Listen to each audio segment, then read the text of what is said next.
So the topic of today's lecture would be the second law of thermodynamics.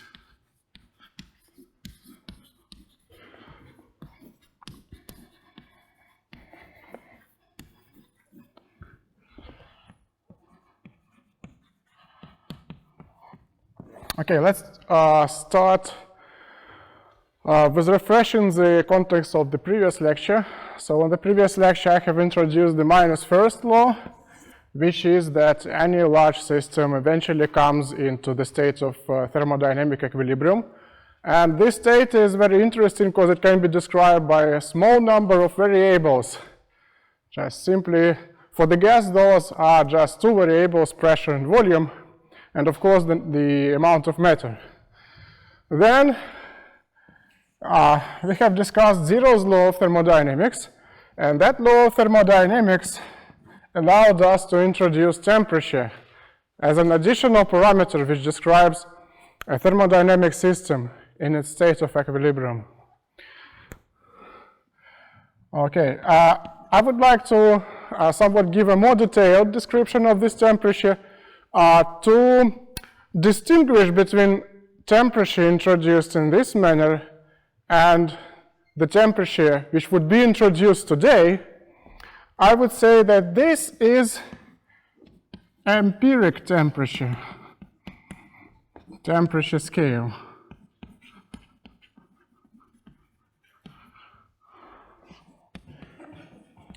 So you can design this empiric temperature scale any way you want. It can be Celsius scale, it can be Fahrenheit scale, and also many others. So for example, you can take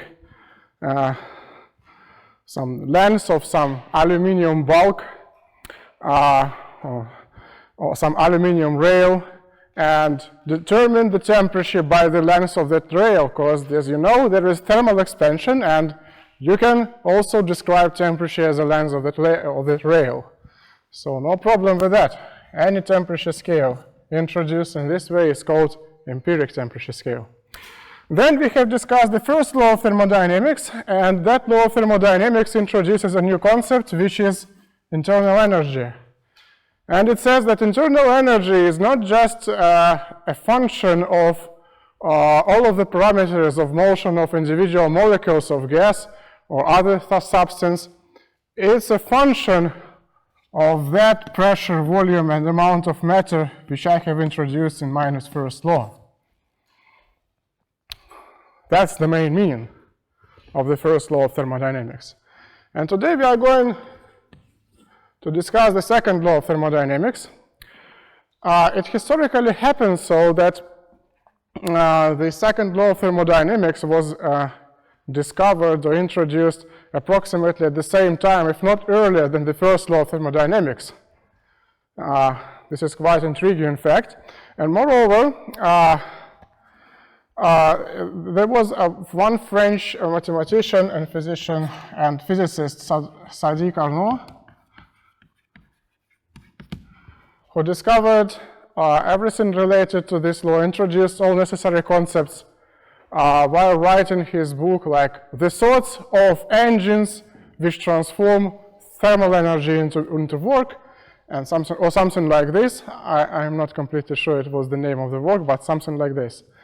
And so he discussed or observed and made some points about steam engines of that time. The efficiency of those engines was about 2%, which is quite low.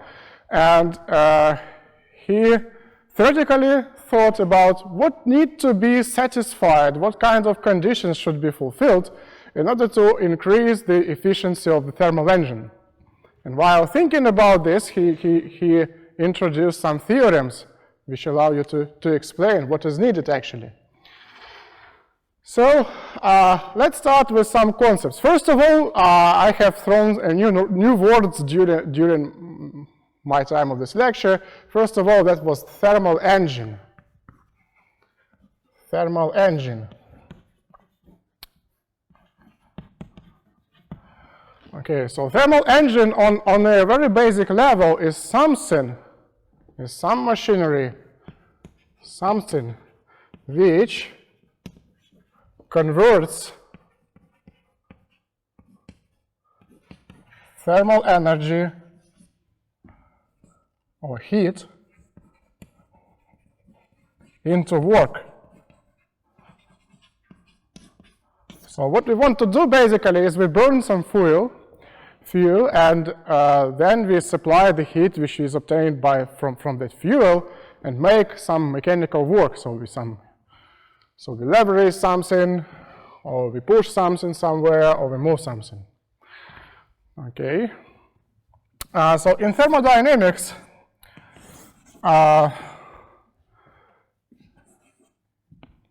okay, in our course at least, so when we talk about thermal engine, we assume the following, that we have some kind of a cyclic process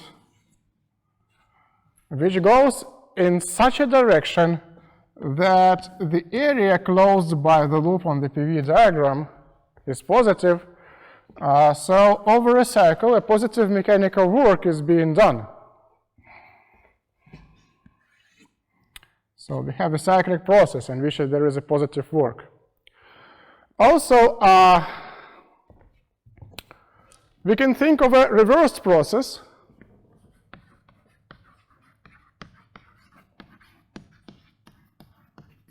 So if this goes in this direction, then the reverse process would go in the opposite direction. So it will go like this. And the main purpose of such machine which works in the reverse process is to take heat from some cold body and move that heat, or transfer the heat from the cold body to a hot body. So that would be a refrigerator actually. As you see, both of these, thermal engine and refrigerator, they do something which is opposite to what happens naturally. So naturally, in mechanical processes, the mechanical energy is not being conserved, so usually it happens so that some mechanical work or mechanical energy is transformed into heat. Thermal engine does the opposite thing. Also, as you know, if we have a hot body, hot, and we have another cold body here, then heat would move from a hot body to the cold body, heating the cold body up. But refrigerator makes the opposite. It takes the heat from the cold body and transfers it to the hot body. So of course, since it's an unnatural state of things, then we need to do some additional work. So we need to introduce something which would make this for us. Okay.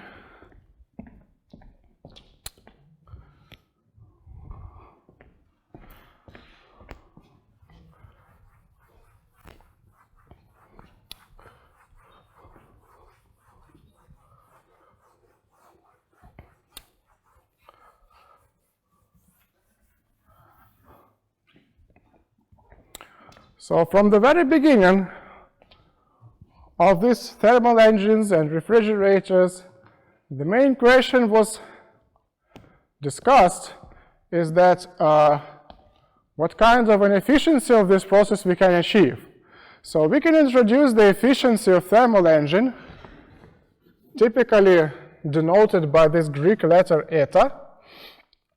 So this is efficiency. And I think you know it, yes? What is the efficiency? The definition for this?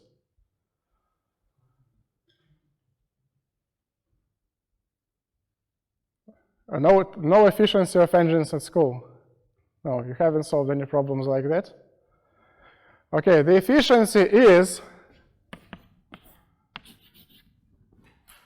the ratio of the work done by our thermal heat engine in a cycle over the amount of heat which was supplied to the working body.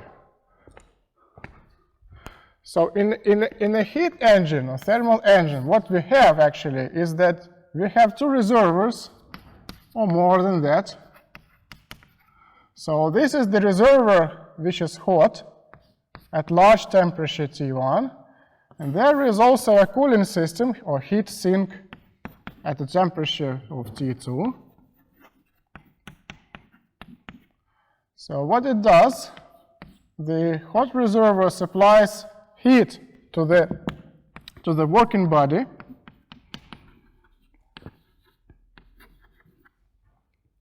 And sometimes we need to cool down the working body by taking out some heat, and that is done by the heat sink or the cooler.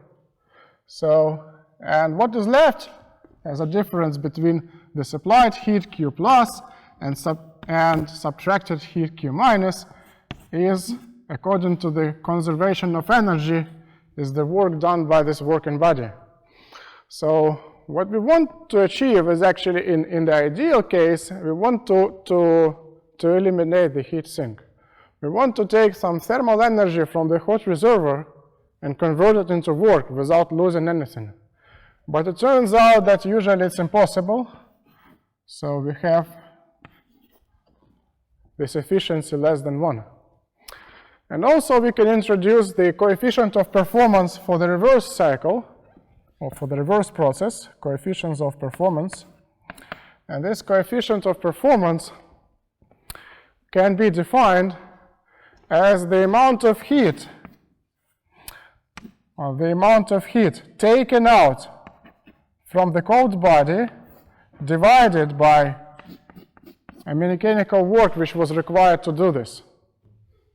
So when you do this in a refrigerator, that you want to keep the temperature of which is kept inside the refrigerator as low as possible. So you need to take some heat out of that, because naturally that would heat up. So in order to prevent that, you need to take out some heat from what is inside the refrigerator, and you want to have least amount of work be consumed in this process.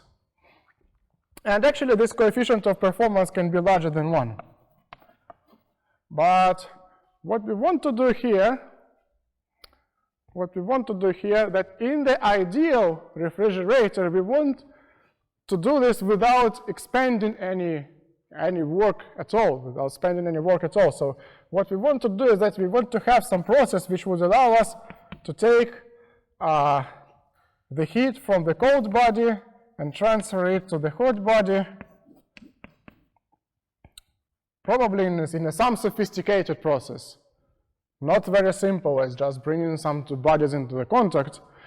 In some sophisticated process to take the heat from the cold body and transfer it to the hot body.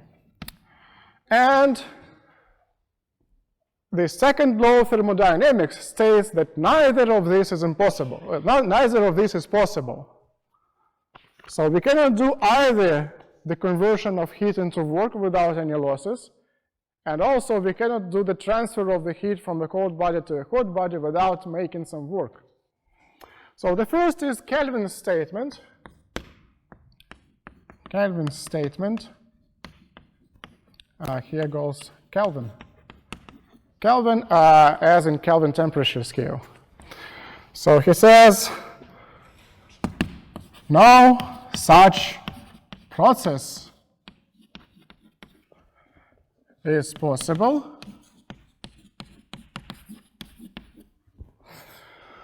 whose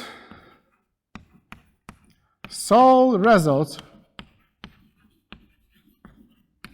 is complete conversion of heat into work.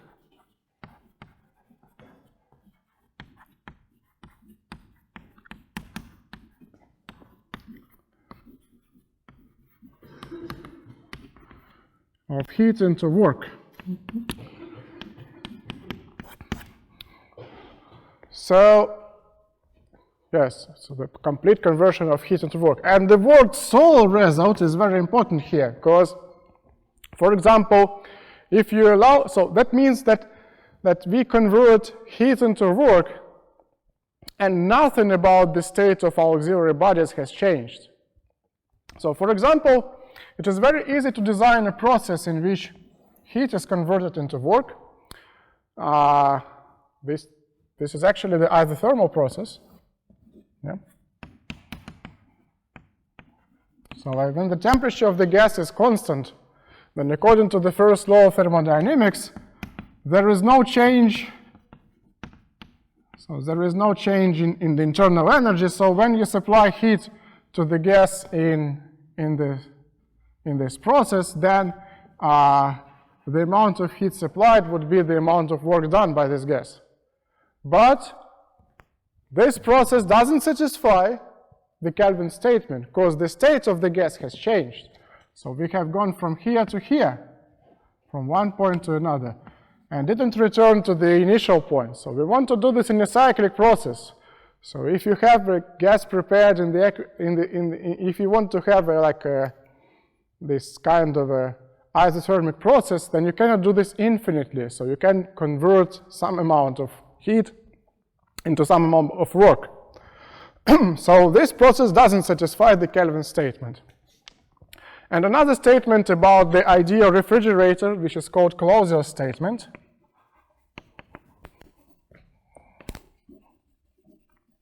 It is formulated remarkably similarly. It says, no such process is possible whose sole result is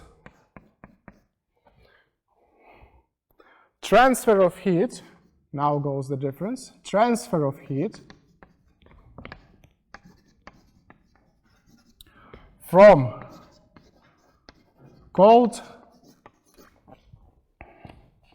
to hot. And now what I'm going to do is that I'm going to show that these two statements are actually equivalent to each other. So they are in a complete equivalent relationship. I'm going to do this in two steps. So first of all, I will assume that one of these statements is wrong. For example, I was able to invent some process which allows you to convert heat into work. And then I'm going to show, so when this is wrong, then this would be wrong too. And otherwise, if I was able to do some process which allows you to transfer heat from cold to hot, then I can make the process which will convert heat into work without any losses.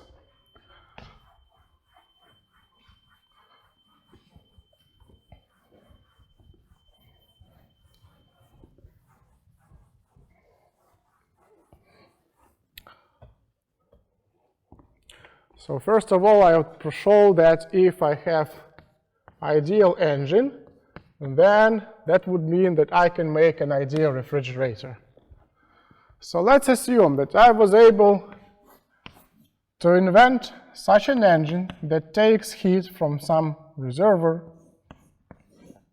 in a cyclic process and converts it completely into work without any change of the state of any other bodies around us. So now I can take a common refrigerator, just some usual refrigerator which is not efficient, and then supply this work into that refrigerator, and that would allow me to take some amount of heat from the cold body and then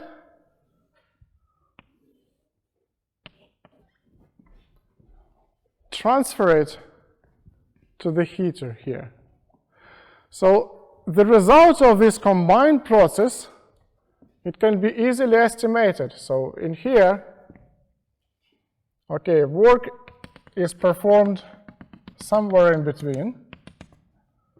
So if I take this, all of this, as a single working body, that would, the sole result of this would be, well, the transfer of amount of heat Q minus from here to here.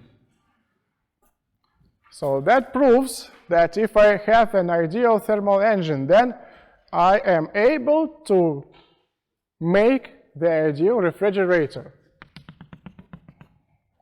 Okay, any questions about this?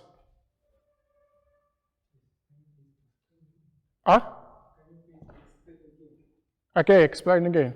So when I have the ideal thermal engine, that allows me to convert some amount of heat from here into work. then I use some non-ideal refrigerator in combination with my ideal thermal engine. So non-ideal refrigerator takes my work and transfers some amount of heat from the cold body to the hot body. Okay, so, but if I look at all of this picture from some side, then I see that in here I supply some heat here, and as a result, some heat is taken out from here, and some amount of heat is returned back. And if you, okay, so here goes Q minus, heat taken from here. Okay, here goes the amount of heat supplied to the working body, which is W. And here goes the amount of heat, which is Q minus plus W. But if I look at all of this, that means that in total, the amount of heat transferred to the hot body is equal to the Q minus, because Q minus plus W is transferred to the hot body, and W is transferred, taken out from the hot body. And this is a cyclic process, so that means that everything in between these two reservoirs has returned to the initial state. So this process actually satisfies the closure statement, because no external work is being done here, because all of the work is internal, is somewhere inside. So if you look at this like as a working body, then no work is being supplied from the outside towards the working body. And the sole result of this process is that some amount of heat is taken from here and is returned to here. So taken from the cold body and given to the hot body. So that's the end. If I have ideal thermal engine, then I can make ideal refrigerator. Of course, if I don't have ideal thermal engine, then something else would happen. Either I would supply some heat to the third body here. So that would violate the closure statement, because it says the sole result. It says that nothing else should be done to something else. So that would be wrong. Or if I, for example, allow some heat to go in here, then, okay, if it turns out that this amount of heat is greater than Q minus, then nothing has been done actually. So that is actually the main, the crucial part, that if you have an ideal heat engine, then you can make ideal refrigerator. And now I'm going to do this in the same way. I'm also going to prove that if you have the ideal refrigerator, then you can make also the ideal heat engine. So let's say we have some kind of working body and some kind of process which allows you to take some amount of heat from the cold body and transfer it to the hot body.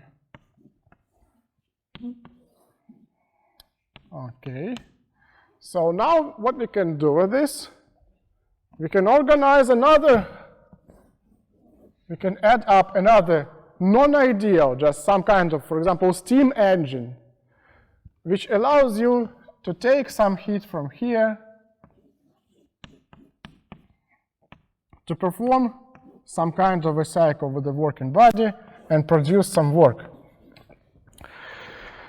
And then we are going to operate this cycle in such a way that the amount of heat supplied to the cooling system is exactly the same as the amount of heat taken from this cold body in the refrigerator cycle. So what would be the result of this process? The result would be that if you look at all of this, okay, then you can assume that this is all a working body. So it says that you supply some amount of heat to a working body in some sophisticated process, and the only result which you have as a result of this process is that amount of heat is converted into work. And no amount of heat, 0 joules, has been transferred to some another cold body. So you have a heat engine without a cooler. So that shows you that that if you have an ideal refrigerator, you can easily construct the ideal heat engine. So that shows me that these two statements are exactly equivalent. Okay, so let's have a 3-minute break. If you have any questions, please feel free to ask them. What does it mean to have ideal refrigerator or To have ideal refrigerator, it means that it is possible, like for example, to cool down the fish in your refrigerator, but without expending any electricity. So in the real refrigerator, you have electricity which powers up some electric engine, and that electric engine makes some work on some coolant. And that allows you to run a refrigerating circle. And this would, okay, unmute the microphone. It says, excuse me, something is written here that Все нормально, okay. It says that you can achieve the cooling effect without expending electricity. So that in common words, it's just like this. So you put something somewhere, it's cooled down there. So it would be very great because the amount of heat which is spent to cool down, for example, environments are via air conditioning, or for example, to keep your food fresh is really huge. Yeah? Yeah, that's not possible, sure. So that's all the statements of Kelvin and Clausius, that's all of this. So okay, it's postulated. It's just postulated. So it's like some kind of law which is based on observation. So like, no one was able to do this. Okay, and let's postulate this and see what happens. We will explain some further, like for example, some further details about this further in the lecture. That is, the possibility or impossibility of all of this is related to the reversibility. So that would be the new concept which I'm going to introduce in the second part. Reversibility. So basically it says that some processes are irreversible. And that shows you these examples of these irreversible processes. It is possible, easily possible, to get the heat transferred from the hot body to a cold body. But to reverse that is impossible. In the same way, it is very easy to convert mechanical energy into heat. But to reverse that is impossible.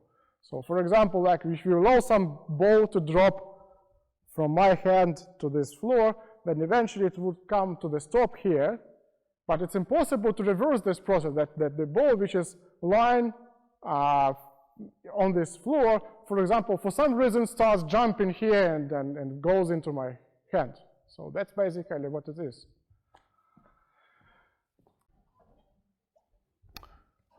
Okay, let's continue. So in the next part, we are going to discuss the Karnaugh Theorem.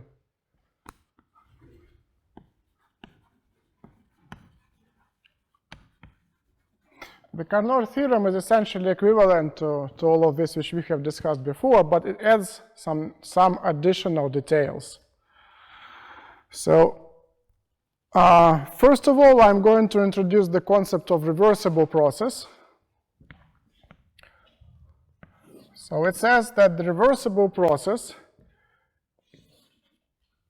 is such a process that can run in one way, another way, without the changes of the environment. So the state of the system, so reversible process, that we can change the reverse the direction, and in which the state of the system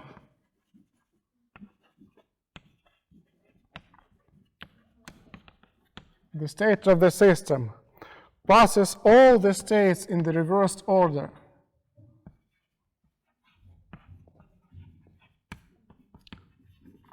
All the states in the reversed order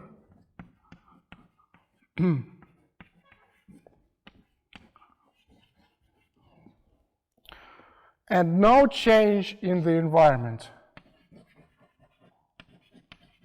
And that's important.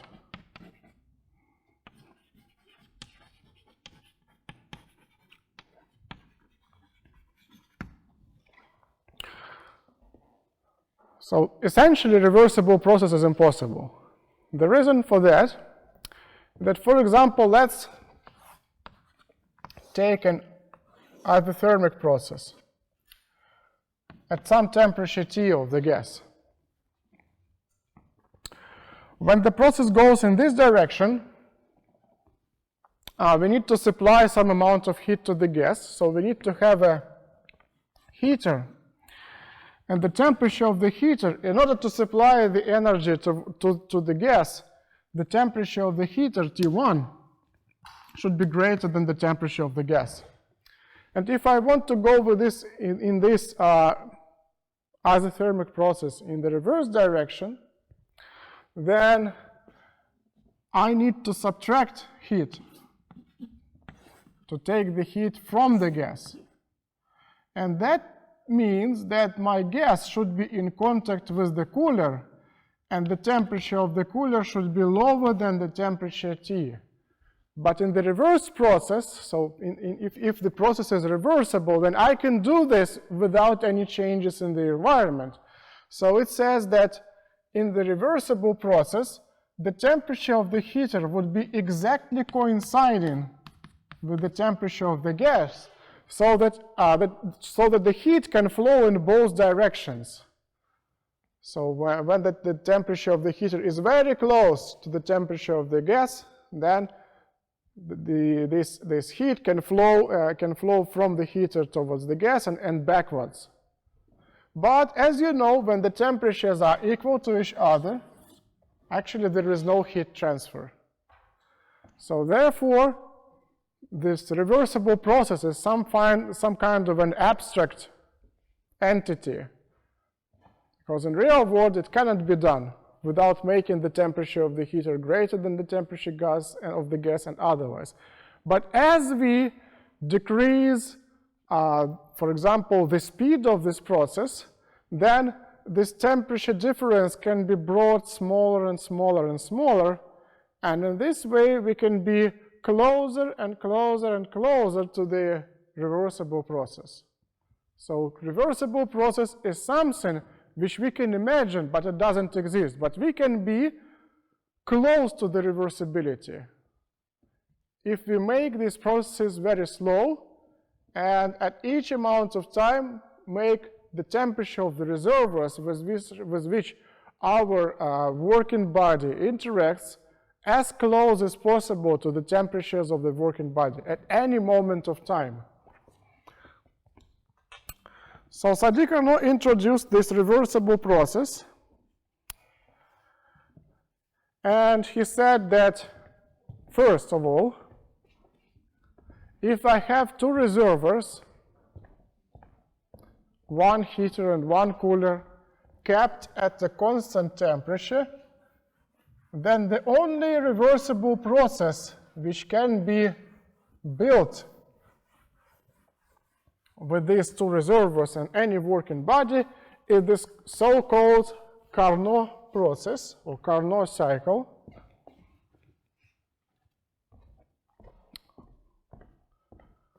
So if I have two reservoirs, one of which is heater at a higher temperature T1, another one is cooler at a temperature T2, then the only possible process is a process which consists out of two isotherms at temperatures T1 and T2.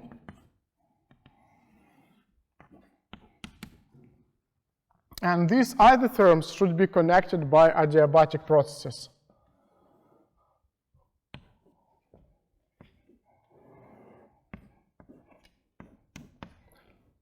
With no heat exchange in between. So since I keep my reservoirs at temperatures T1 and T2, that means that all of the heat transfer can happen when the working body has the temperature either T1 or T2, and nothing else. So the process in which the temperature changes should be only adiabatic. So that is Carnot cycle or Carnot process. The only reversible process in between two heat reservoirs. Okay, it is reversible, as I have said previously, under the condition that the temperature of the working body is infinitely close to the temperature of the corresponding reservoir. Otherwise, it would be irreversible or irreversible. And then he has formulated the following theorem.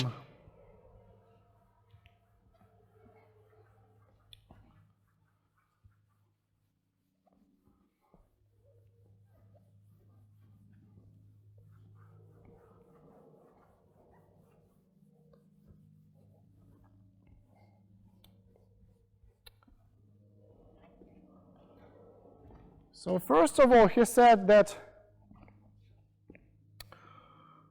all the heat engines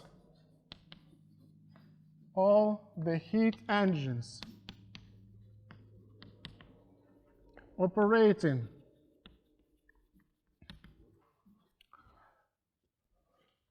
between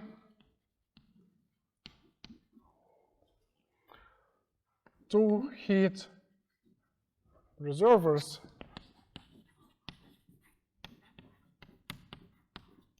are less efficient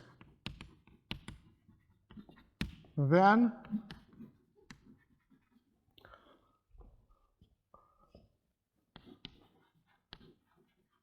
Carnot heat engine.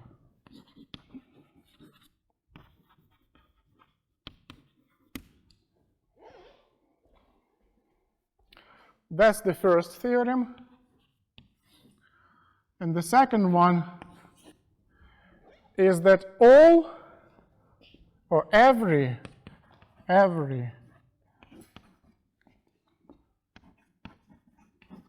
Karnaugh heat engine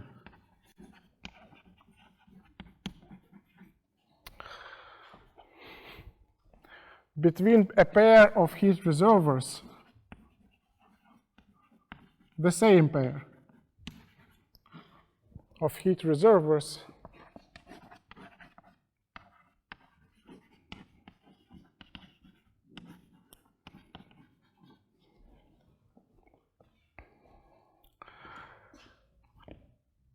is equally efficient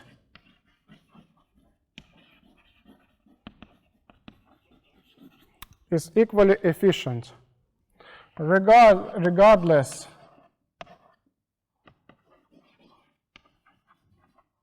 of the working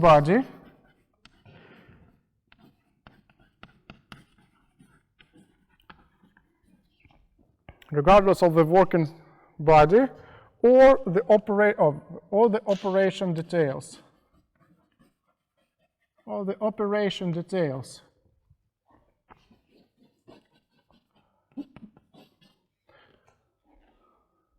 So basically he says that if you build a Carnot heat engine with anything, it can be like, for example, a brick of aluminum, or it can be some ideal gas or something else, or it can be water. It doesn't matter. If you have this Carnot engine, its efficiency is independent of the working substance. At the same time, any other heat engine which is not reversible or which is not Carnot heat engine is less efficient. And now we are going to prove that. So essentially, Karnaugh theorem answers the question, which is the highest possible efficiency of the thermal engine, and what we should do in order to achieve it. So it says the highest efficiency is given by the efficiency of Carnot heat engine, and how we should achieve it, that we should make these processes, or we should make the engine which operates as close as possible to the Carnot heat engine. Then you would have it. Otherwise not. So here goes the proof. So the proof is by contradiction. The proof is by contradiction. And first of all, let's assume that the first theorem is wrong. So let's say that we have some engine which is more efficient than the Carnot engine. So we have these same two reservoirs, and this engine supplies the amount of heat Q1 to the working substance, takes out the amount of heat Q2, makes the work W, and the efficiency of this engine, which is W over the Q1, is greater than efficiency of the Carnot engine. So now I am going to show that essentially, if I have such an engine which is more efficient than the Carnot engine, then I can violate the Clausius statement or the Kelvin statement. So let's assume that I supply this work to the Carnot heat engine, which works in the reversed regime.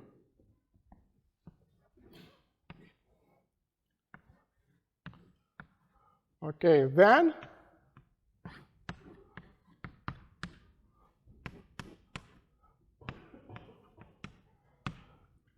the Carnot heat engine, which works in the reversed regime, would take the work W and then take out the amount of heat Q2 prime and pass the amount of heat Q1 prime to the heat engine. So, and the relationship between these numbers is that W divided over Q1 prime should be the same as the efficiency of the Carnot engine. And that should be lower by the statement that heat engine is greater. That should be lower than W over Q1.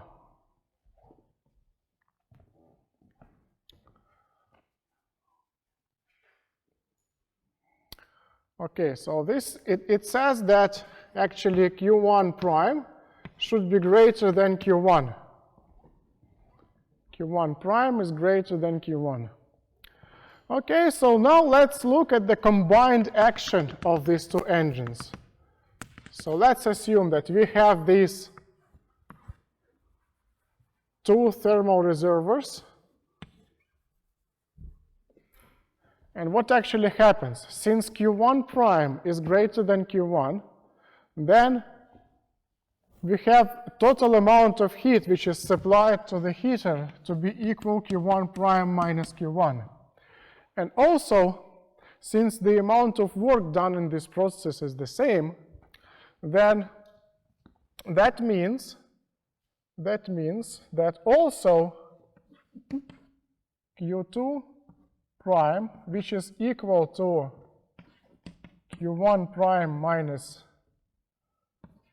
W, and also I have Q2, which is equal Q1 minus the same W.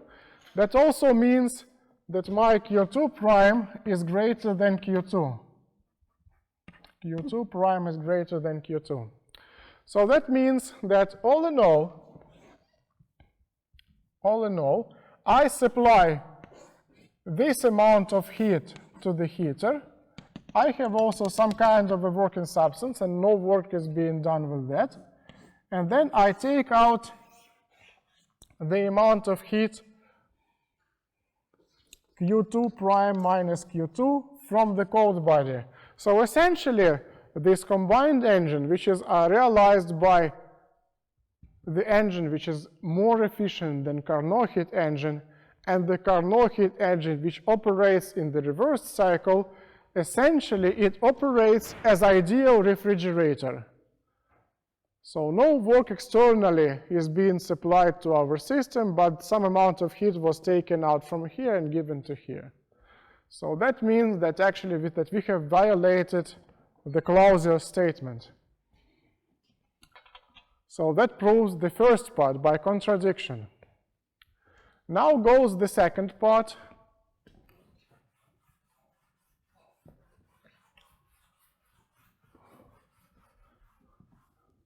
let's assume that we have two Carnot heat engines which have different efficiency.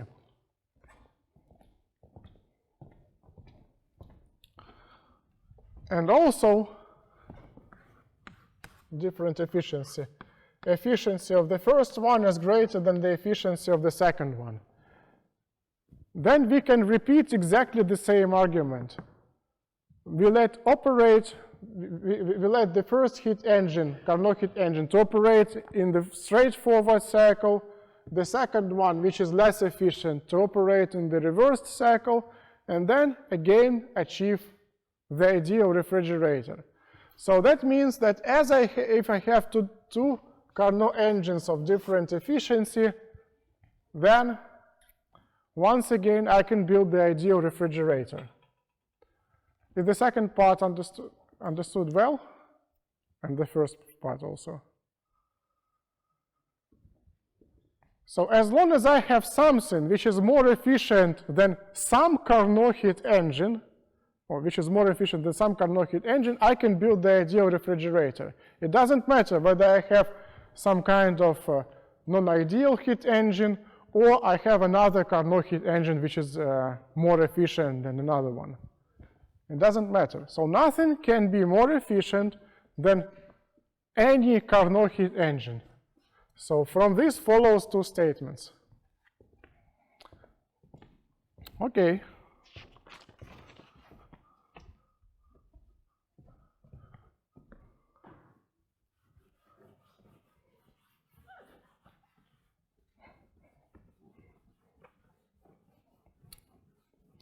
And now, based on Karnaugh theorem, I can introduce or invent a new temperature scale. That temperature scale would be called a thermodynamic temperature scale. And the definition of the thermodynamic temperature, interestingly, is not related to any working substance. So that the definition would be the same for any kind of the substance. And the definition would be related to that exact efficiency of the Carnot heat engine. So let's assume that I have actually not two but three thermal reservoirs.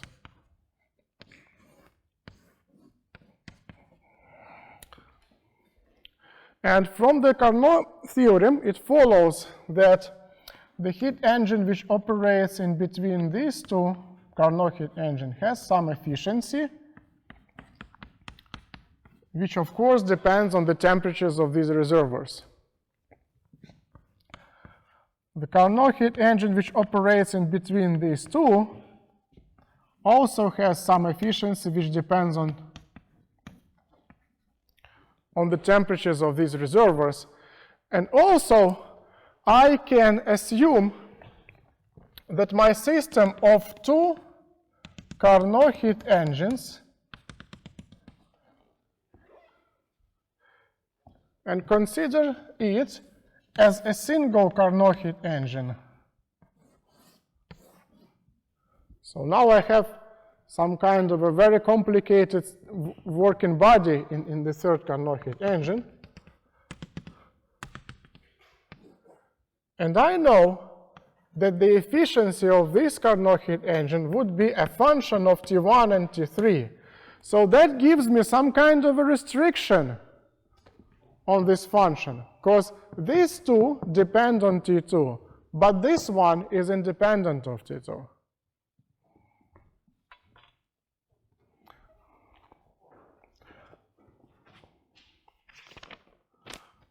Okay, let's make another step. And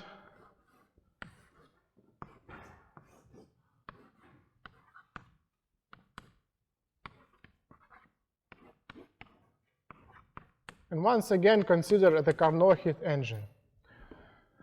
So the efficiency is the ratio of the work towards the amount of heat supplied towards the working substance. And this is some function of T1 and T2. But also, we know that the amount of heat taken out by the cooler is given according to the first law of thermodynamics as Q plus minus W. So the energy conservation demands that if I supply amount of heat Q plus and make a work of W, then the amount of heat Q minus should be transferred somewhere else. And since this is actually eta times Q plus, then Q minus is Q plus times 1 minus eta of T1 and T2, which is by itself another function, okay, alpha of T1 and T2.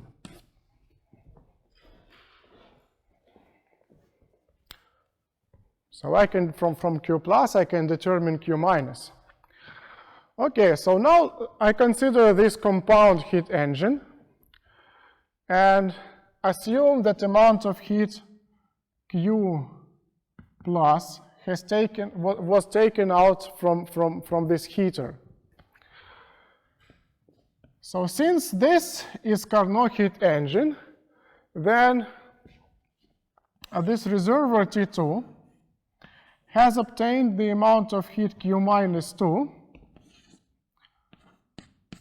which is equal to Q plus times alpha of T1 and T2. Then I run another Carnot heat engine and take out exactly the amount of heat Q2 minus from this reservoir, and then I want to determine the amount of heat Q minus which is transferred to the third reservoir. Then Q minus, which is transferred to the third reservoir, is actually equal to Q2 minus times alpha of T2 and T3.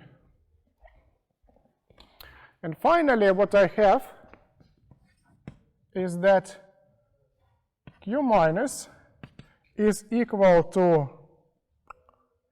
Q plus times alpha of T1, T2 times alpha of T2 and T3.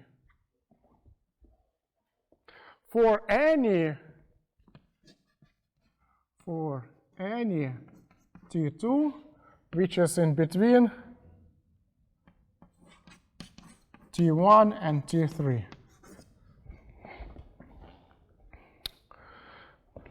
Okay, and this, according to the Karnaugh theorem, should be equal to actually Q plus times alpha of T1 and T3. So now I have a functional equation which says that alpha of T1, T3 is equal to alpha of T1, T2 times alpha of T2, T3.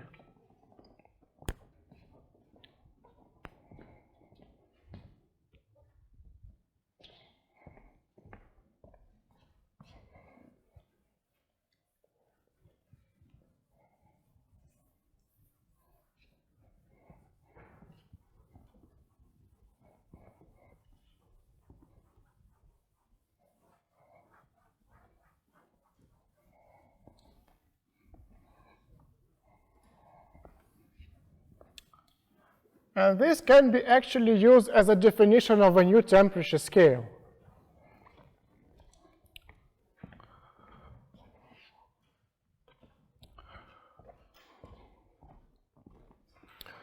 So let's take some substance, large amount of it, and let's say that the temperature of this substance is T0. And of course, the definition of the temperature is up to some constant. That's why, like, for example, let's assume that the temperature at that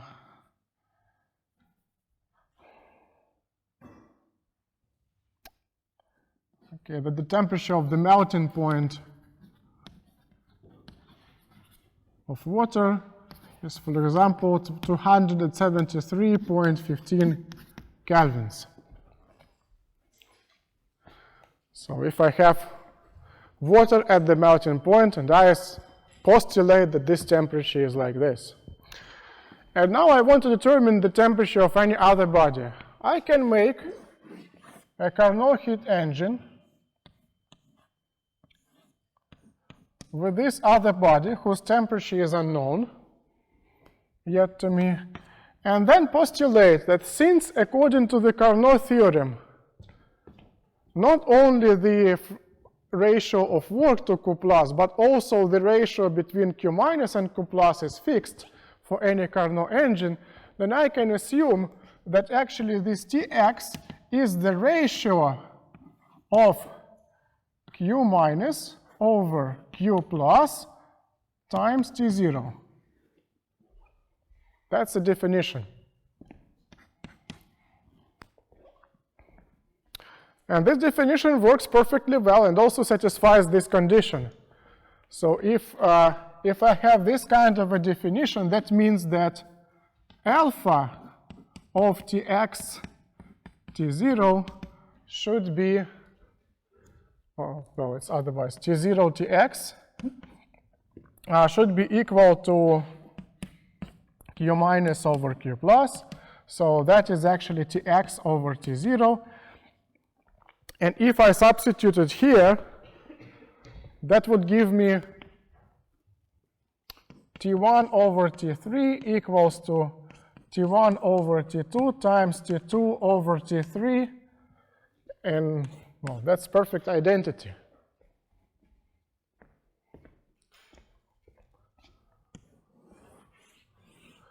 So this is how I can determine my thermodynamic temperature scale.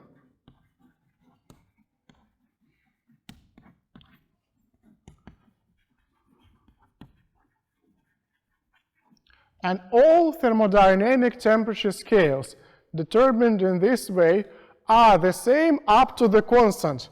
And this constant at the beginning was chosen arbitrarily, actually. So I can choose, like, for example, the melting point to be 1 degrees of Andrey or something like this. But here we have 273.15 degrees of Kelvin.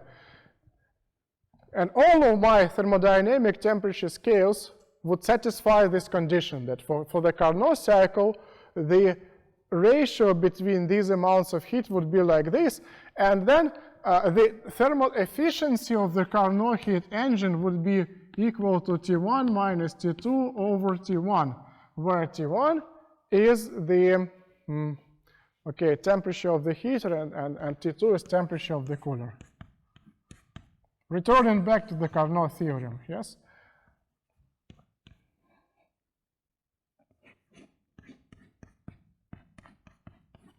Okay, now is the question. Well, so far I have dealt on the ratios of temperatures in here, but how I have immediately determined that eta is given by this? Okay, no? No? Okay, let's look back to the definition here. Alpha is 1 minus eta. So since alpha is, okay, T0 Tx gives you Tx over T0, then if you have alpha of T1, T2, that would give you T2 over T1, and that's 1 minus eta. So eta is 1 minus alpha, so 1 minus alpha is here. It's simple. Okay.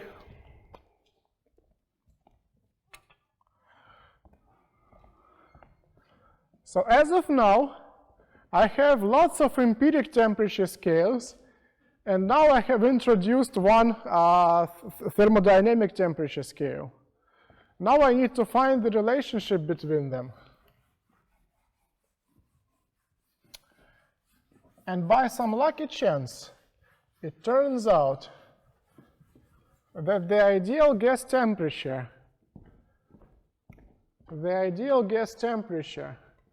which was introduced according to this equation of state, here goes tau of ideal gas, this ideal gas temperature turns out to be perfectly equal to the thermodynamic temperature T, which is introduced via the Carnot cycle. And we can even prove that. We need to consider a Carnot cycle based on the ideal gas. The Karnaugh theorem says that actually thermal efficiency should not depend on the working substance. So why don't we choose the ideal gas as a working substance? And moreover, the ideal gas whose heat capacity at a constant volume is constant. Then we know that for this gas, the equation of the isotherm is PV equals to constant. Equation of the adiabatic process is PV to the power of gamma is constant. And so let's assume that we have such a process in which here I have the temperature T1, here I have the temperature T2, here I have volume V1, here I have volume V1 prime, here goes V2, and similarly at this point I have the volume of V2 prime. And the same for pressure, P1, P1 prime, P2, P2 prime, and so on and so forth. And now let's solve a simple problem to determine thermal efficiency of this gas. Okay, so far I don't know whether this ideal gas temperature is indeed equivalent to my thermodynamic temperature. That's why I will assume that here goes tau 1 and tau 2, ideal gas temperatures. And I have the equation of state of the ideal gas of this form. Okay, so it happens that these two processes have no amount of heat transferred, these two adiabatic processes have no heat exchange. So the amount of heat supplied to the gas is the amount of heat given to the gas in this isothermal expansion at the temperature tau 1. And according to the first law of thermodynamics, that should be delta U, which is 0 in isothermic process for ideal gas, plus the work done by the gas, and this work done by the gas has been calculated during the previous lecture.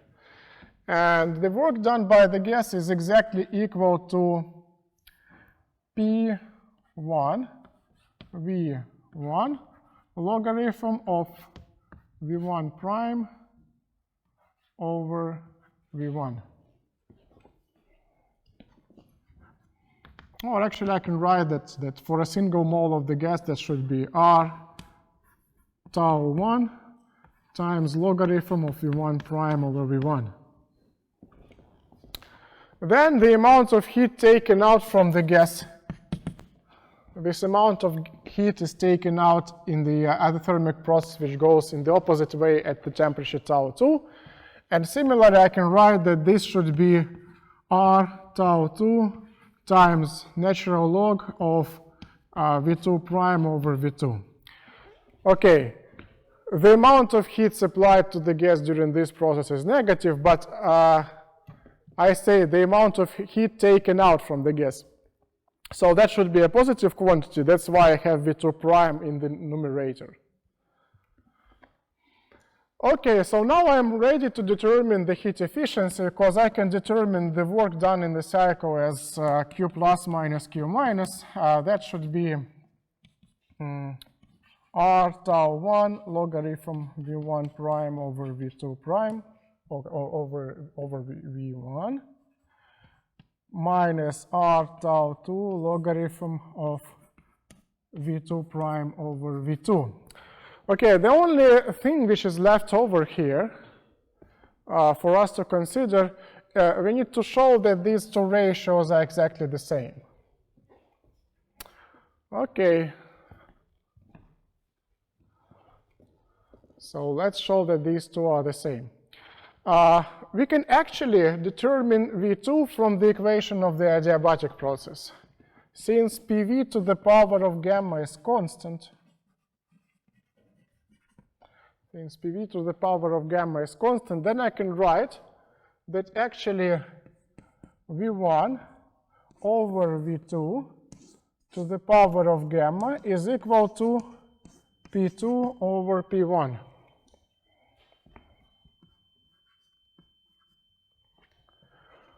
And moreover, well, the pressures are not that convenient for me since I have here isothermic processes too, so I have temperatures given to me. So let's write the equation for the isothermic process not in this way, but in the following way. Let's write this as PV times V to the power of gamma minus 1 is equal to constant. This PV is proportional to the temperature tau, so I can write that tau V to the power of gamma minus 1 is constant. So then I have the following from that equation.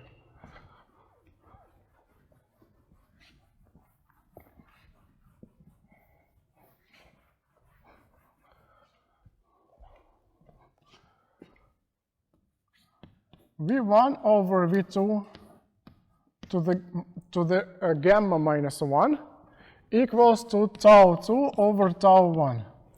And the same can be written for V1 prime over V2 prime to the power of gamma minus 1 is exactly also T2 over T1. So that's equal to V1 over V2 to the power of gamma minus 1. And that means that V1 prime over V2 prime is equal to V1 over V2. And from that equals V1 prime over V1 is V2 prime over V2. So indeed, these two ratios under the natural logarithms are exactly the same. So I can write the work done by this process as, in this process, as R tau 2 minus tau 1 times logarithm of V1 prime over V1. The work supplied to the system is given by R tau 2 logarithm of V1 prime over V1. So that means that the efficiency of this heat engine is exactly tau 2 minus tau 1 over tau 2, which is quite similar to the definition of the thermodynamic temperature. So that means that by some lucky chance, the ideal gas temperature is completely equivalent to the thermodynamic temperature scale. So that's the main consequence. Tau of ideal gas equals to the thermodynamic temperature T.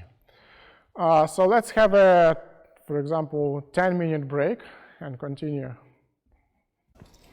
Now we are going to make the final step in this lecture about the second law of thermodynamics. Well, so now we have Carnot Theorem, we know about reversible processes, we know about the efficiency, we have a new temperature scale. What we are actually missing is the quantity which is called entropy. So in the final part here, I'm going to rigorously introduce the concept of entropy. Entropy. And this introduction will be done in thermodynamic sense. Of course, entropy is related to the motion of molecules. I can even say that, entropy, and this is actually denoted by letter S often. Entropy. And entropy can be called the amount of randomness in the system. Amount of randomness. But this is a qualitative definition.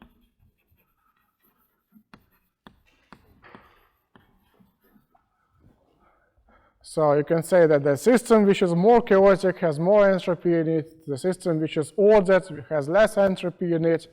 That's like the feeling. So like if in your room all the books and textbooks and also your working papers are all perfectly organized and ordered, then your room has less entropy, then everything is a mess.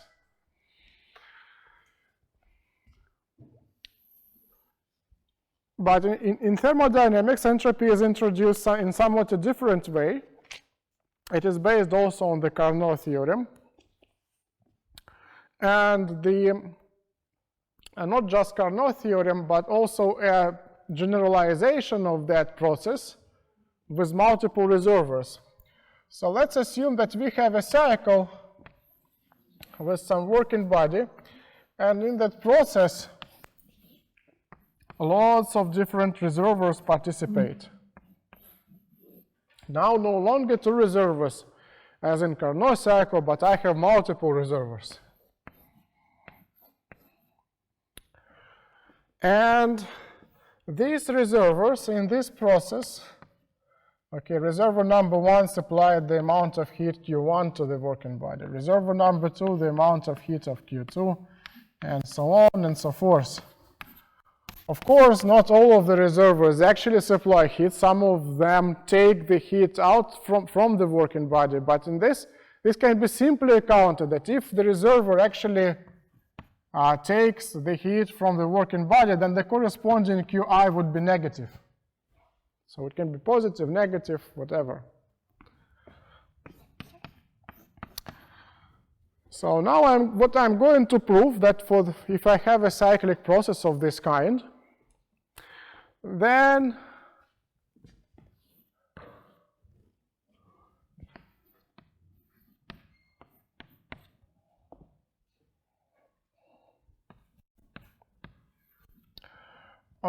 well, I need to give some explanation for this. This is actually stands for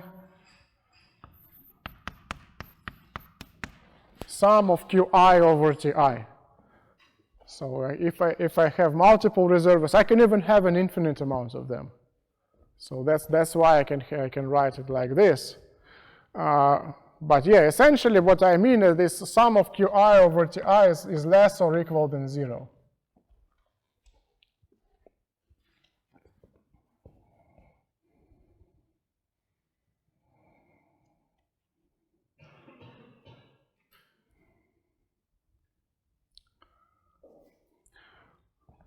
Like, first of all, let's try to see how it works. So what is it? It is essentially equivalent to. Let's apply this theorem to the two reservoir system.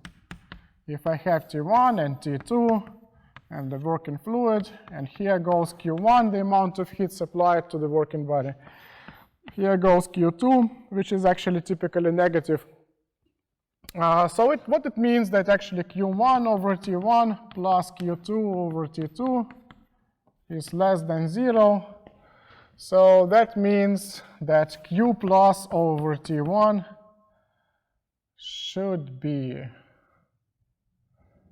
minus Q minus over T2 less than 0. So that means that Q minus is greater than Q plus times T2 over T1.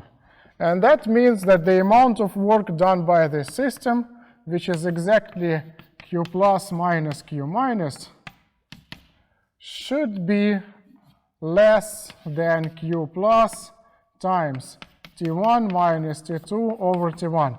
So when I apply this inequality, which is called Clausius inequality,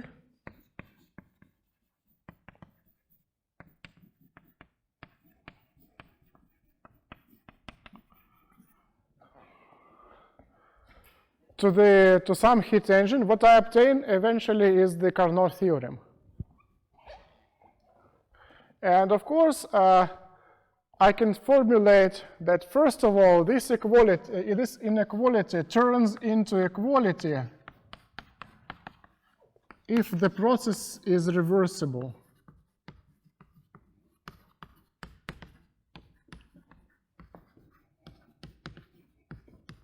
If the process is reversible, and inequality, well, that corresponds to irreversible process.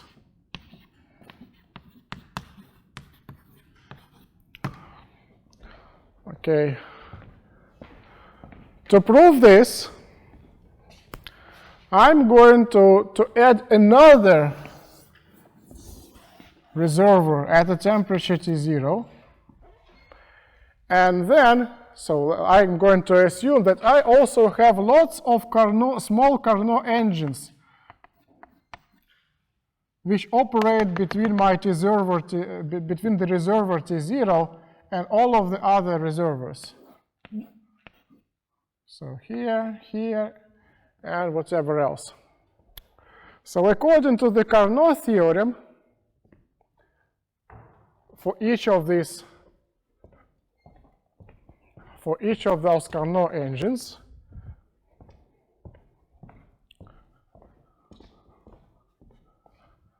okay, well, I need to add something here. And I'm going to operate the Carnot engines in such a way that the amount of heat supplied to these reservoirs is exactly equal to the amount of heat which these reservoirs transfer to the working substance. So in here I have Qi, and in here I have Q0i. So Q0i amount of heat is supplied from this reservoir to the working body. The amount of heat Qi is supplied from the working body to the reservoir, and the same amount of heat Qi then eventually goes to this working substance here. So according to the Carnot theorem, Qi over Q0i should be equal to the temperature Ti over T0.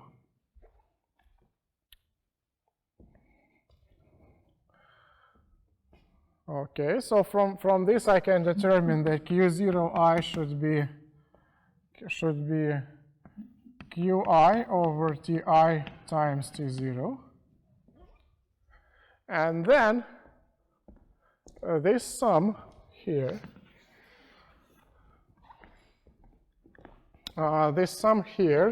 is actually equal to sum of Q0i times over T0. Or actually I can take 1 over T0 out of the sum, and that would give me Q0i, sum of Q0i. And what it means, that inequality, that this sum is less or equal than 0. Let's see why it is so. So if I consider this as a system which is connected to this reservoir T0, then sum of Q0i would give me the amount of heat supplied from this reservoir to that system. And what the system actually does, it eventually produces some work. So my statement is that this is less or equal than 0, so that means that actually my reservoir takes some heat from here, and of course, since it's negative, that means that the work is also negative, so the work is actually done on the system. And of course, if this is positive, by some chance, if by some chance this is positive, that means that we have in our hand the ideal heat engine, which violates the second law of thermodynamics. But if this is negative, then everything is okay, because we convert work into heat, which is which doesn't violate second law of thermodynamics, which is a completely natural process. So this inequality here is equivalent to the second law of thermodynamics. And now I believe that I have proven that this is 0 for the reversible process and non-zero, okay, and less than 0 for irreversible processes.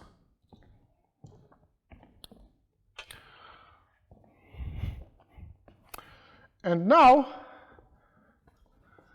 I can do the following. I can consider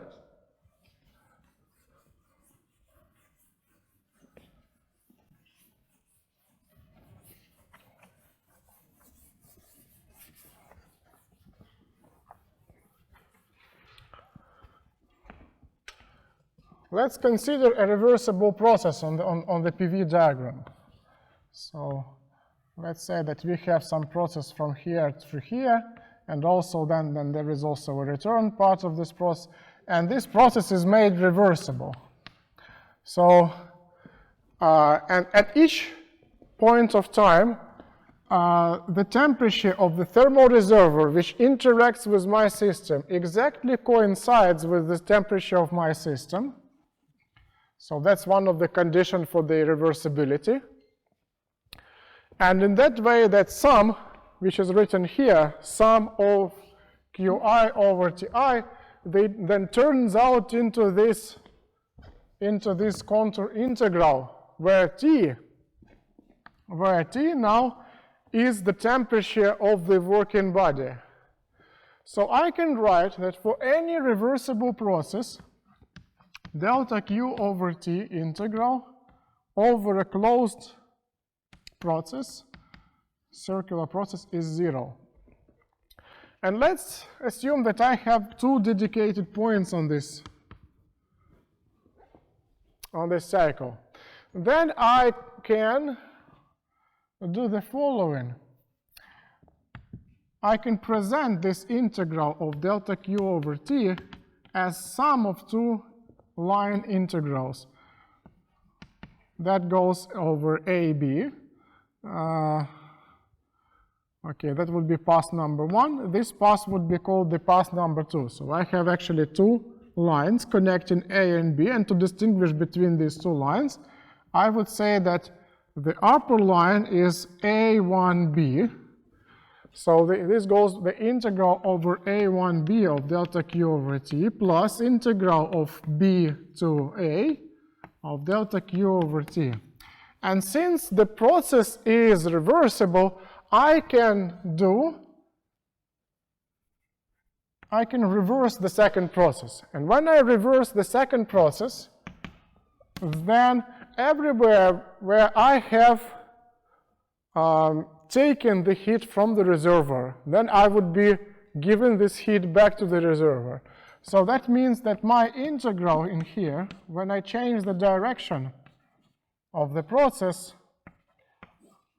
would change its sign.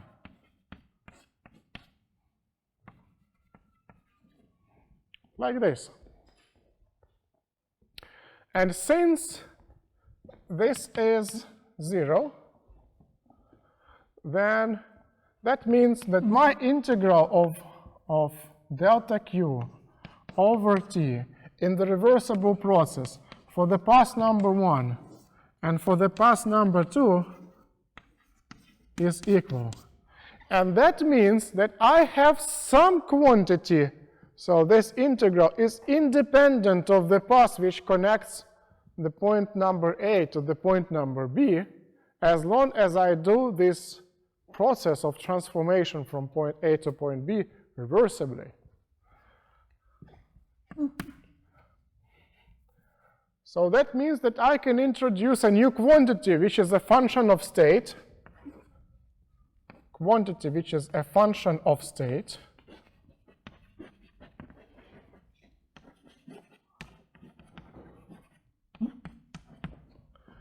in the following manner. The difference between, okay, I can choose some point A and ascribe the quantity as A to that point. Then at any other point B, I'm going to define S at the point B as S at the point A plus the integral of delta Q over T at any trajectory which connects point A to the point B. So that actually is the entropy. So this is entropy, which is here, is defined up to a constant. At point A, I choose some point and describe some entropy at this point. And then I can determine the entropy at any other point using this definition. And actually, this definition can be written in the differential form.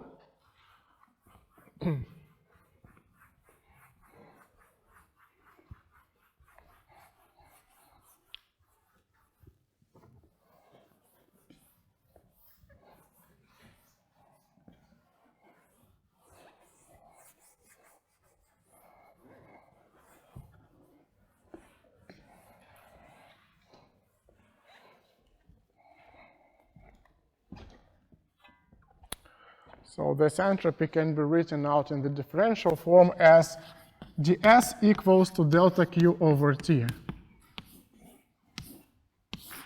So that's how the entropy is determined in thermodynamics.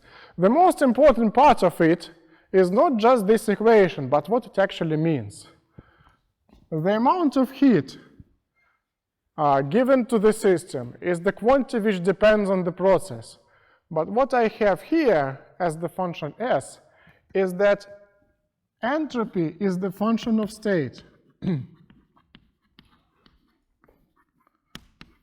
Is the function of state. And this is actually a very strong statement. So you relate some function of state to the amount of heat. And this function of state could be introduced only because of all of this second law of thermodynamics. So based on the simple statement, which is Clausius statement or Kelvin statement about impossibility of the ideal heat engine or ideal refrigerator, I was able to make a number of steps and rigorously, mathematically, define a new function which is dependent only on state. And each function of state, okay, is a kind of a treasure, because not many functions of state can be introduced. And I have said already a few of them. This is temperature, second one is the internal energy, and now goes the third one, which is the entropy.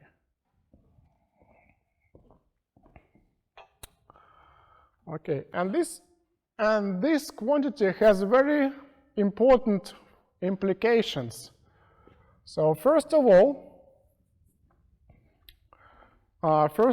if we look at this integral delta Q over T and assume a system of reservoirs and some working fluid or working substance operating in a cycle, and if I do one cycle like this, that means that, okay, let's say I have n reservoirs. So I can write that Qi over Ti is less or equal than 0. Okay. First of all, since the working substance starts at some point and returns exactly to this point, then the change in entropy of the working substance is 0. So I can write that the entropy of the working substance is a change of entropy over the working substance, which is the function of state.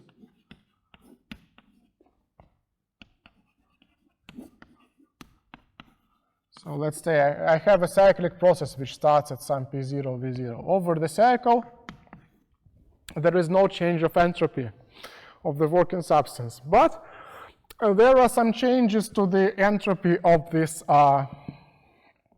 reservoirs. The change of entropy of the reservoir number I is actually equal to minus Qi over Ti, where Ti is the temperature of the corresponding reservoir. So that means that if I consider the change in entropy of all systems involved here, including the working substance and reservoirs, the Clausius inequality essentially tells me that the change of entropy of the whole system plus sum over I of delta Si is positive.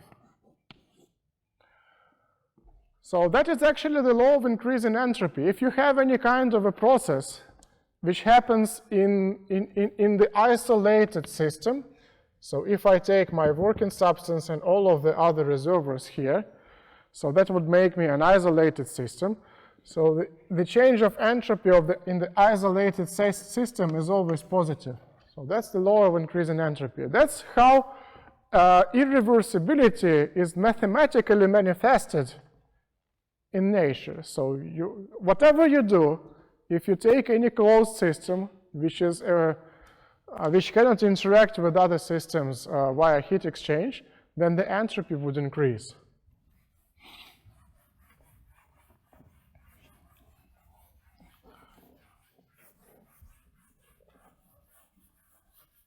At the same time, if you have, okay, if you have reversible processes, then for reversible process you can combine the first and the second law of thermodynamics. In the reversible process, delta Q is equal to TdS, and according to the first law of thermodynamics, that is actually equal to du plus pdv. So that would give me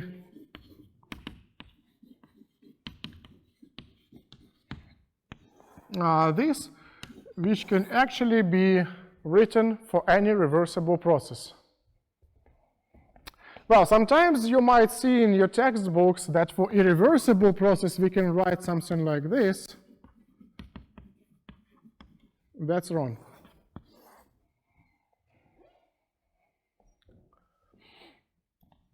So it says like ds for the irreversible process should be greater than that. When you have a reversible process, then oftentimes you cannot even ascribe any kind of a pressure, okay, you cannot describe any kind of a temperature, first of all, for the system. Because the system can be in the state out of thermodynamic equilibrium. The law of increasing entropy also describes the systems which are out of thermodynamic equilibrium. And for these systems, temperature, well, is not necessarily defined. The temperature is something which can be defined for the system in the state of thermodynamic equilibrium. But, so that's why I avoid writing this, because not all of the quantities which are involved here can actually be determined for the system out of thermodynamic equilibrium. At the same time, when you have any system, whatever the state of, if it is in the state of equilibrium or out of this state, the law of increasing entropy is valid for that. And moreover, actually, if I have an isolated system and apply, okay, the minus first law of thermodynamics, so it says that whatever the state in which I have prepared my system, for example, I let on the molecules of the system to occupy only a small fraction of the volume of the whole system, and then let them go. So whatever the state, initial state of the system is, eventually I will come to some state of thermodynamic equilibrium. And actually that state of thermodynamic equilibrium would maximize the entropy. Entropy is maximal in thermodynamic equilibrium. So that means that why you come to the state of thermodynamic equilibrium? Actually, you go increasing your entropy. And when you can no longer increase your entropy, you cannot change your state anymore. So that's why that the state where you have like come to eventually, the state of thermodynamic equilibrium is the state which maximizes entropy. Very important consequence. Okay, now the lecture is finished. Let's have a 5-minute break and then continue and solve problems for the seminar. Yes? I have a question. You define only delta entropy, but how do you define entropy? X is equal to what? I mean, I have here determined ds, yes? But how to define the entropy S, yes? So here is the definition. So this is an integral form. I can define, in thermodynamics, I can define entropy only up to some constant. So that's why the first step which I do is that I find some kind of a state of the system A, which I can easily reproduce, and postulate that in this state, I take the entropy to be equal to that kind of a quantity. And then, from that state, I assume that I can go to any other state of the system in some process which goes reversibly. So like, for example, the state A, and I can go from the state A to any other state, B, C, D, X, Y, Z, in some reversible manner. And as I go from the state A to that final state, I can calculate the entropy change by means of this equation. So that allows me, given the entropy in one state, to determine the entropy in any other state available to the system. So that is how I determine the entropy for any state. Yeah, arbitrary. Yeah, it's like the temperature. When I introduced the thermodynamic temperature scale, I have said that melting point is 273.15. It's an arbitrary value. And in this manner, I do the same for the state A. So this is what I mean by saying that entropy in so far is determined up to a constant. So that is it. And actually, what is physically relevant in most processes is the change of entropy rather than the amount of entropy by itself. Because as you go in the process, there is always a change of entropy accompanying the process. It's like the internal energy mostly, you also can determine the internal energy up to a constant. You can choose like 0 or like some level of internal energy at some point and then go somewhere else. It's like when you do in mechanics, when you operate with gravitational energy. You can introduce 0 gravitational energy somewhere and then calculate the gravitational energy with respect to that level. So if you solve the problems about like bodies which are thrown at some angle to the horizon, you typically assume that the level of the floor has 0 potential energy in the gravitational force. But if you, for example, solve the problems related to the celestial bodies, like motion of some satellites around the Earth, then you assume that the gravitational energy is 0 at the point which is infinitely far away from Earth. So in which you write like minus g capital M small m over r. That means that when r goes to the infinity, then this potential energy is 0. But at any point which is closer to the Earth than that, the potential energy is actually negative. So in this happens actually in this similar manner here. So you can do this with entropy, and you can do this with internal energy. And the temperature is determined also up to a constant, but up to a constant factor. So if I have two different thermodynamic temperature scales, like T thermodynamic 1 and T thermodynamic 2, then the main difference between these two temperature scales is that for any body, for any system, the ratio would be some constant. So that means that I determine thermodynamic temperature up to some constant.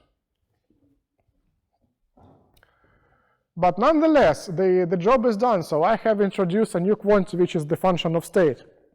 Even it's a quantity which is a function of state up to some constant, when I fix this constant somewhere, then that would give me lots of meaningful consequences, as I will show you on the next lecture. So lots of stuff can be determined out of that simple existence of the additional function of state. Okay, the first problem would be 2.125 of the Irodov book. Well, sorry, I'm going to start with one of the zero-level problems, actually. Let's solve the problem number 5. Zero-level problem number 5. It presents a heat engine, and the cycle of the operating cycle in this heat engine is determined in quite an unusual reference frame. It's determined as TS diagram.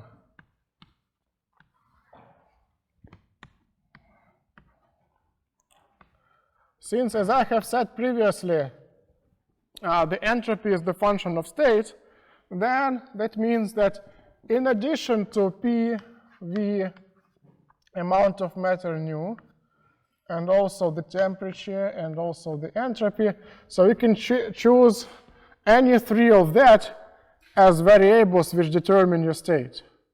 So in this problem, it's actually this. So you have some amount of matter nu, which goes in the circle, which is determined by temperature and entropy. Okay. So what we know here, we know that T2, the temperature at the point 2, is equal to 3 over 2 T1.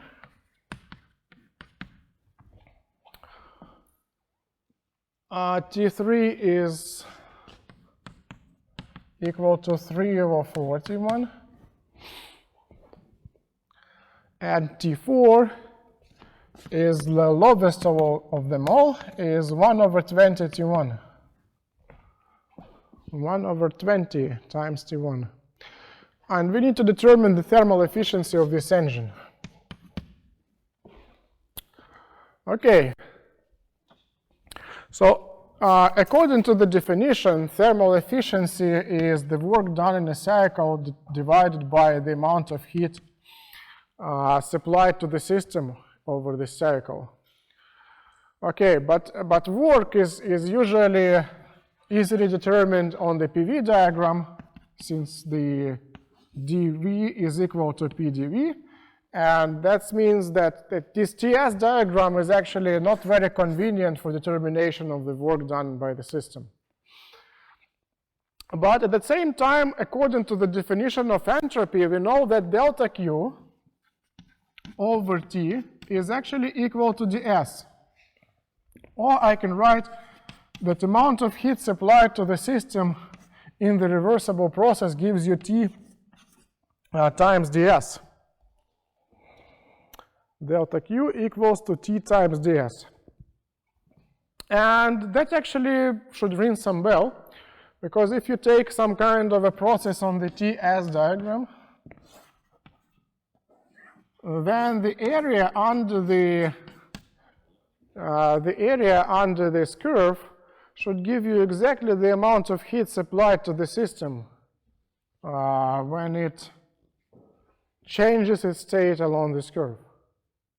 Because TdS is actually an area of a very small rectangle which has the base of delta ds and the height of t. So if you integrate this TdS here, that would give you exactly the area under the curve. So that means that instead of trying to determine the work, I can write that this is actually Q plus minus Q minus, the amount of heat supplied to system and taken from the system divided to the amount of heat supplied to the system. Now we need to determine which part of this process, in which parts of this process, the working substance obtains heat. So can you have a guess for that? Where this gas obtains heat from the heater? In which parts of this process? 1, 2, yes. That's exactly because ds is greater than 0. So in each point is somewhat to the right from the previous point. So that means that in every small part of this process, there is an increment in entropy. And that increment of entropy results in the positive amount of heat supplied to the system. And what about the parts 4, 1 and then 2, 3? 4, 1. It's vertical. Temperature is increasing, but the entropy stays constant. So that's actually quite intricate. So since the entropy remains constant, that means that ds, the increment of entropy, is 0. So that's why actually vertical parts of this correspond to the adiabatic process. As you know, in the adiabatic process, the temperature can change. If you have an adiabatic contraction, then the temperature would increase. If you have the adiabatic expansion, then the temperature would decrease. This happens without any amount of heat being supplied to the system, because there is also another term. We know that there is work. So we can increase the temperature by doing some work on the gas and decrease its temperature by letting the gas to do some work. Without any additional heat, that means that we should convert part of the internal energy of the gas into the work. So that's why these processes, adiabatic processes, they happen without a heat exchange. And this is actually what it leads to. When delta Q is 0, that means that ds is 0. So vertical lines are adiabatic processes. So no heat is being either supplied nor taken from the gas in these vertical lines 1, 4, and 2, 3. And what about the part 3, 4? Huh? Yes, the heat is being lost in the part of the process 3, 4 because the S is less than 0. So you go to the left and to the left. And as you go to the left, the entropy decreases. And when it decreases, that means that all individual ds is less than 0. So in here, so the heat is being taken from the system. Here, the heat is being supplied to the system. And here, no heat exchange happens with this gas. And actually, that means that if you have a Carnot cycle, the plot of the Carnot cycle on the TS diagram is exactly rectangle. For the isothermal processes, you have these two horizontal lines, while for two adiabatic processes, you have these two vertical lines. So this Carnot cycle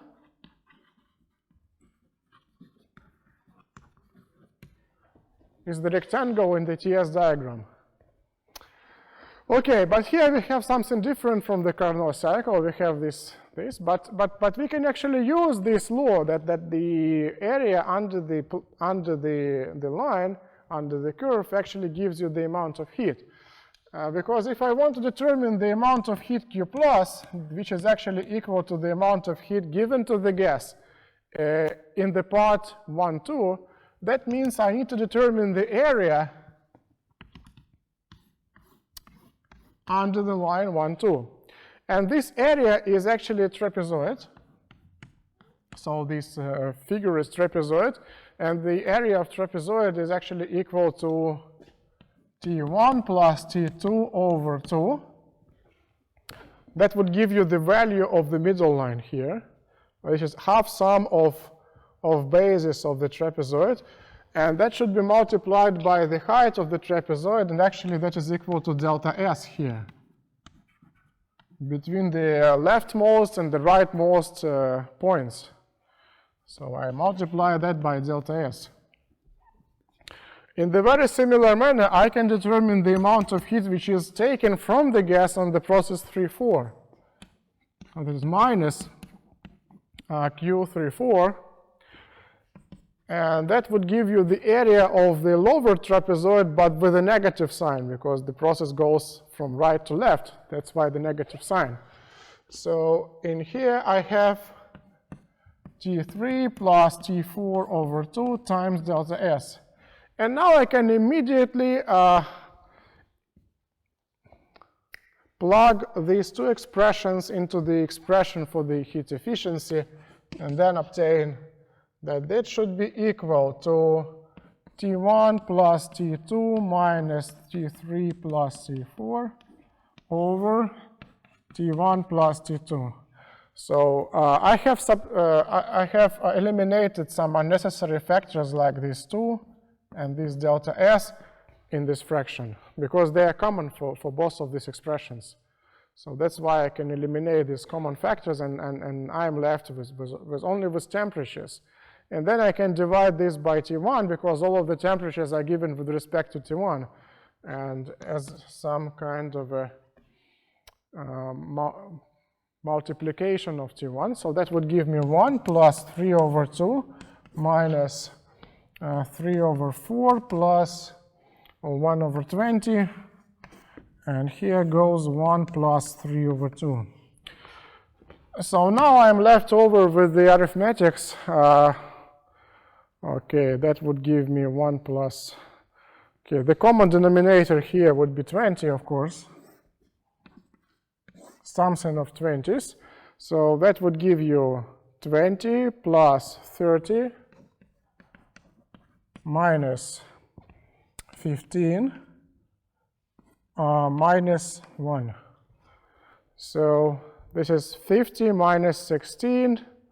That would be something like 34. And in the denominator, you have 5/2.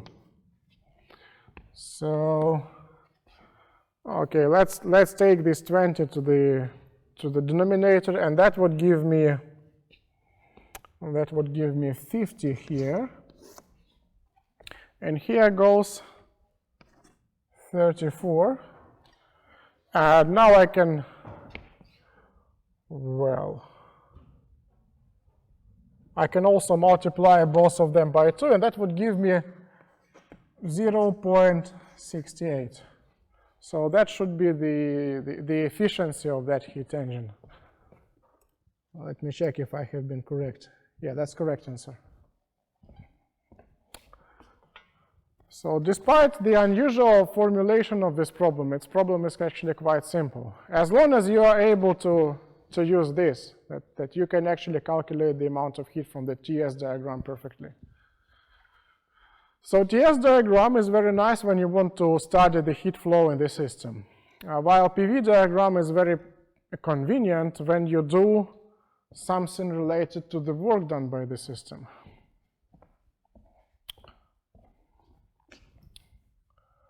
Okay, now if you don't have any questions, then we go to the next problem.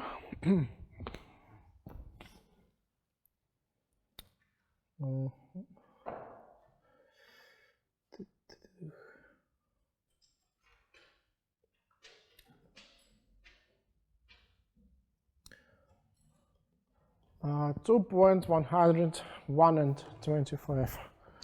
2.1 and 25.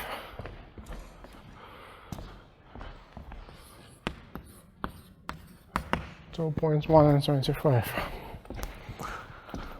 Okay.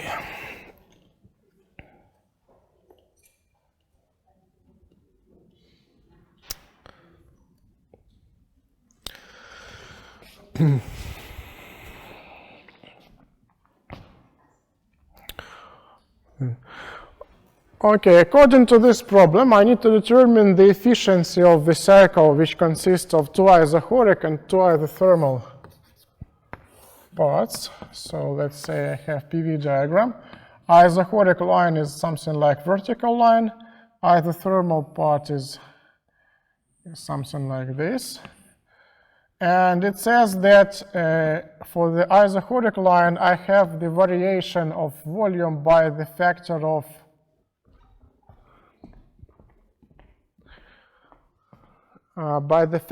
nu.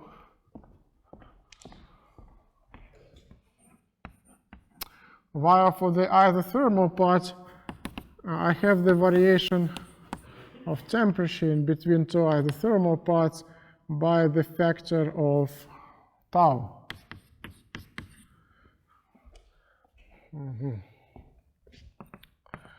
And I need to determine the thermal efficiency of this heat engine.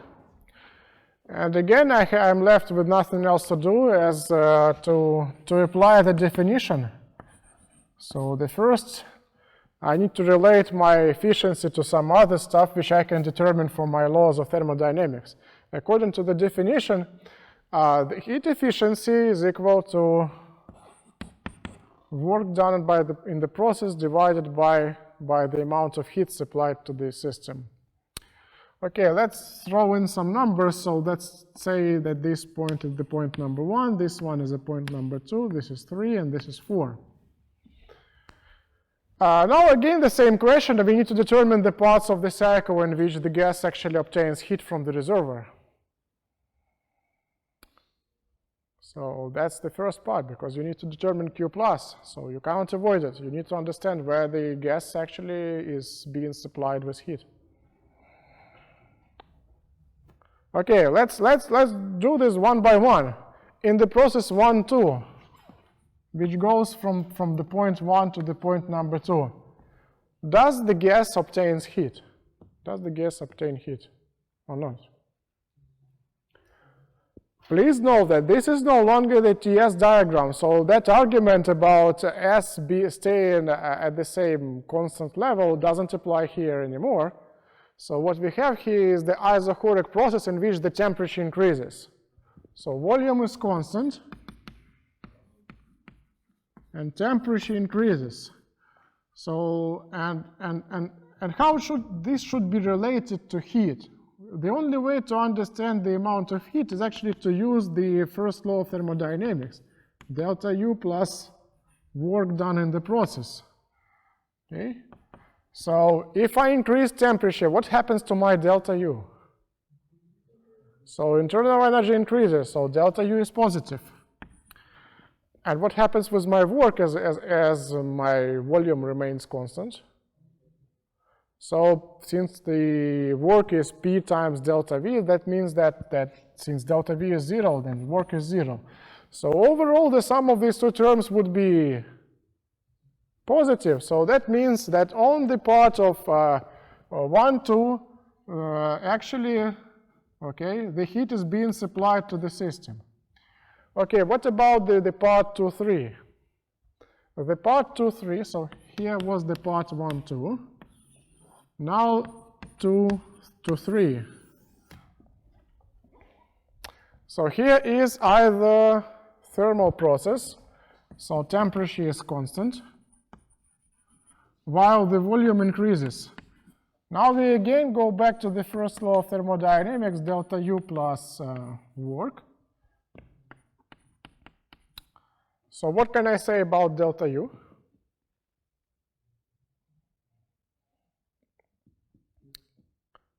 Okay, let's go back. That constant, yes, so there is no change here, because internal energy of the ideal gas is independent of volume and is only the function of temperature. Since temperature is constant, that means the internal energy is also constant. That's why it's 0. And what about this? It's positive because the volume increases. So that means that on the part 2, 3, I also get some heat from heaters. But what about point 3, 4? What about the part 3, 4? The part 3, 4 is actually quite similar to the part 1, 2. It's the same isochoric process, but instead of the increase of temperature, I have the decrease of temperature. The volume is constant, the temperature decreases. So that means that the heat is taken out from gas. So in here I had positive delta U, but on the part 3, 4 I have negative delta U. So that means that the amount of heat is negative. The amount of heat supplied to the gas is negative. That means that I have taken some heat from the gas. And similarly for the part 4, 1, temperature is constant, the volume is decreasing. So the work is negative, the internal energy is constant. So overall, in the 4-1, I have also negative amount of heat supplied to the system. So that's why the heat is being taken out. So in order to calculate Q plus, what I actually need to do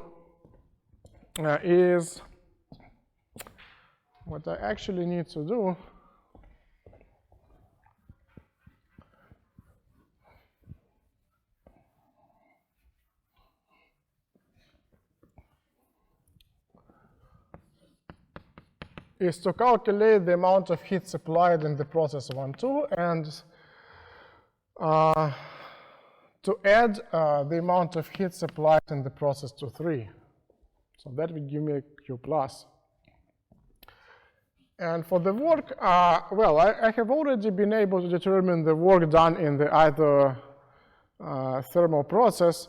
That's why I can calculate work done in the process 2, 3 and subtract the work, well, that's actually the negative work in the process 4, 1.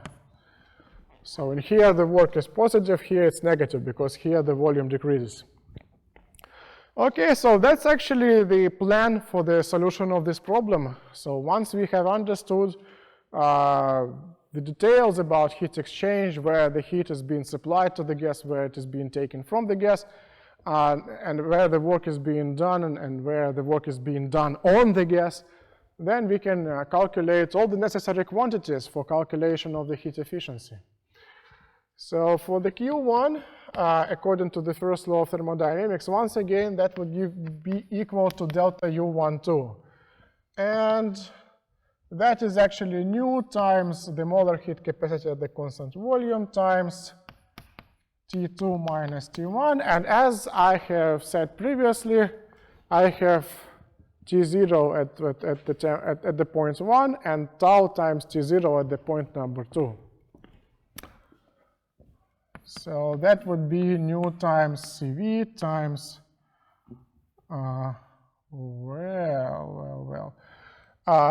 the problem here, as you see, is I have made a mistake. I have taken a usual notation for the amount of gas, and for some reason it has been the same as the increment of volume. So I am up to some confusion because I have to one symbol which determines two different quantities. So let's say that the amount of gas is given by the letter N. Just to make some difference. Otherwise, we would be up to some confusion, really. N times CV times, yeah, so here goes tau minus 1 times T0.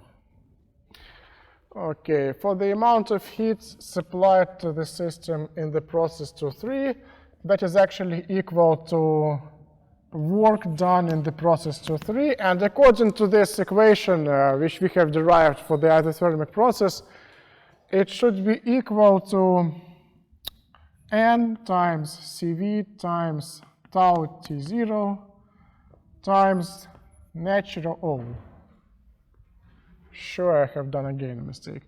N times R times T2 and multiplied by the natural log of the fraction between the maximum volume and the lowest volume here. So that would be V3 over V2, and then after the insertion of all of the known quantities, that would give me NR times tau T0 a logarithm nu.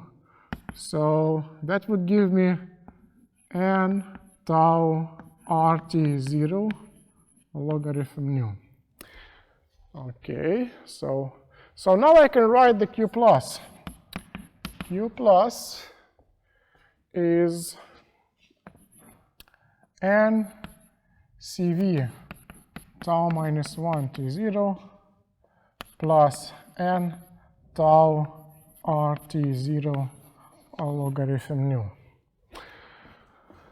Okay, let's see what we know about the gas which is in the process, because I need to have some kind of a expression for CV. Okay, we know only the adiabatic constant. We know only the adiabatic constant gamma. And, well, now I do the usual process. I can determine CV just from the adiabatic constant. By definition, the adiabatic constant is the ratio of the molar heat capacity at constant pressure to molar heat capacity at the constant volume. Now, according to Meyer's relation, that is CV plus R over CV. So that will be 1 plus R over CV. And from that, I can immediately get that CV is equal to R over gamma minus 1. Okay, so now I can insert it into this expression, and that would give me N times tau minus 1 over gamma minus 1 times RT0 plus N times tau times RT0 times natural log of nu. Okay, not so beautiful actually, but well, that's the result for Q plus. And now we calculate the work done by the gas in the process.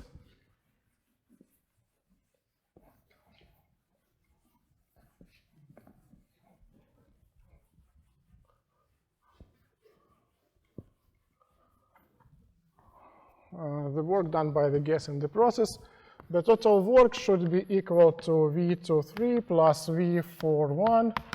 So both of them are either thermal processes, so I can write for them that the work done in the process 2-3 is nu times R times T2 times natural log of V3 over V2, plus the same expression for the process 4-1, but here goes nu RT4 times natural log of V1 over V4.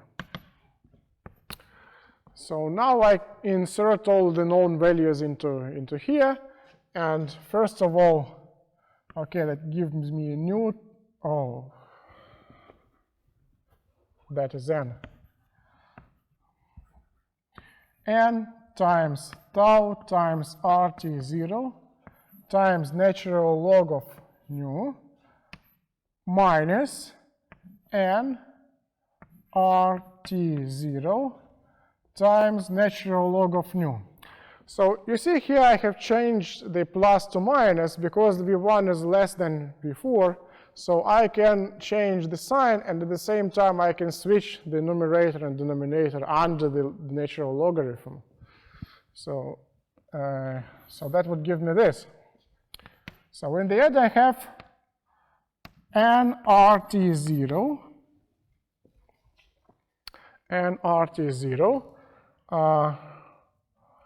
times tau minus 1 times natural log of nu. Okay, so now we are ready to calculate the final result. So we need to find the fraction of W to Q plus. And as I see here, this n times R times T0 is actually a common factor in both of them. So I can immediately discard this nRT0 as a common factor. So I can write tau minus 1 times logarithm nu, tau minus 1 times logarithm nu over a tau minus 1 over gamma minus 1 plus, here goes tau times a logarithm nu. So that should be the final answer to this problem.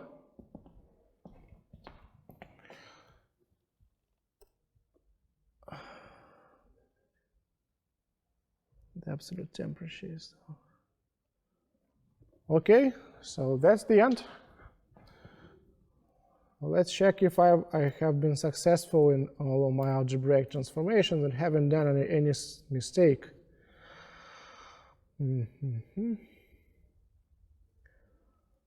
Okay, that looks something like very similar to what I have written here.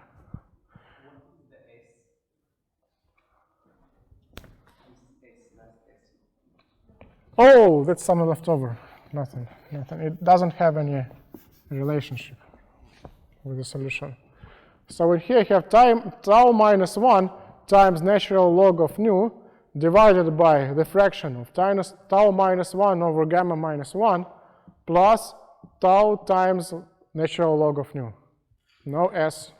No, I didn't add anything like this. That's a leftover. Okay, so do we need, oh, well, actually we have 7 minutes left, so let's try to solve another problem, 2.115.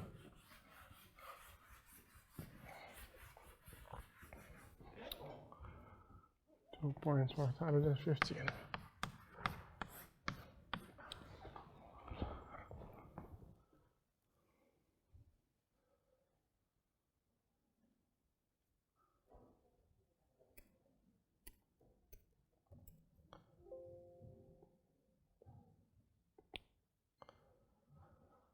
Okay, it's a very simple problem. It says that I have a heat engine employed in a Carnot cycle, and this Carnot cycle has the efficiency as the engine of 10%.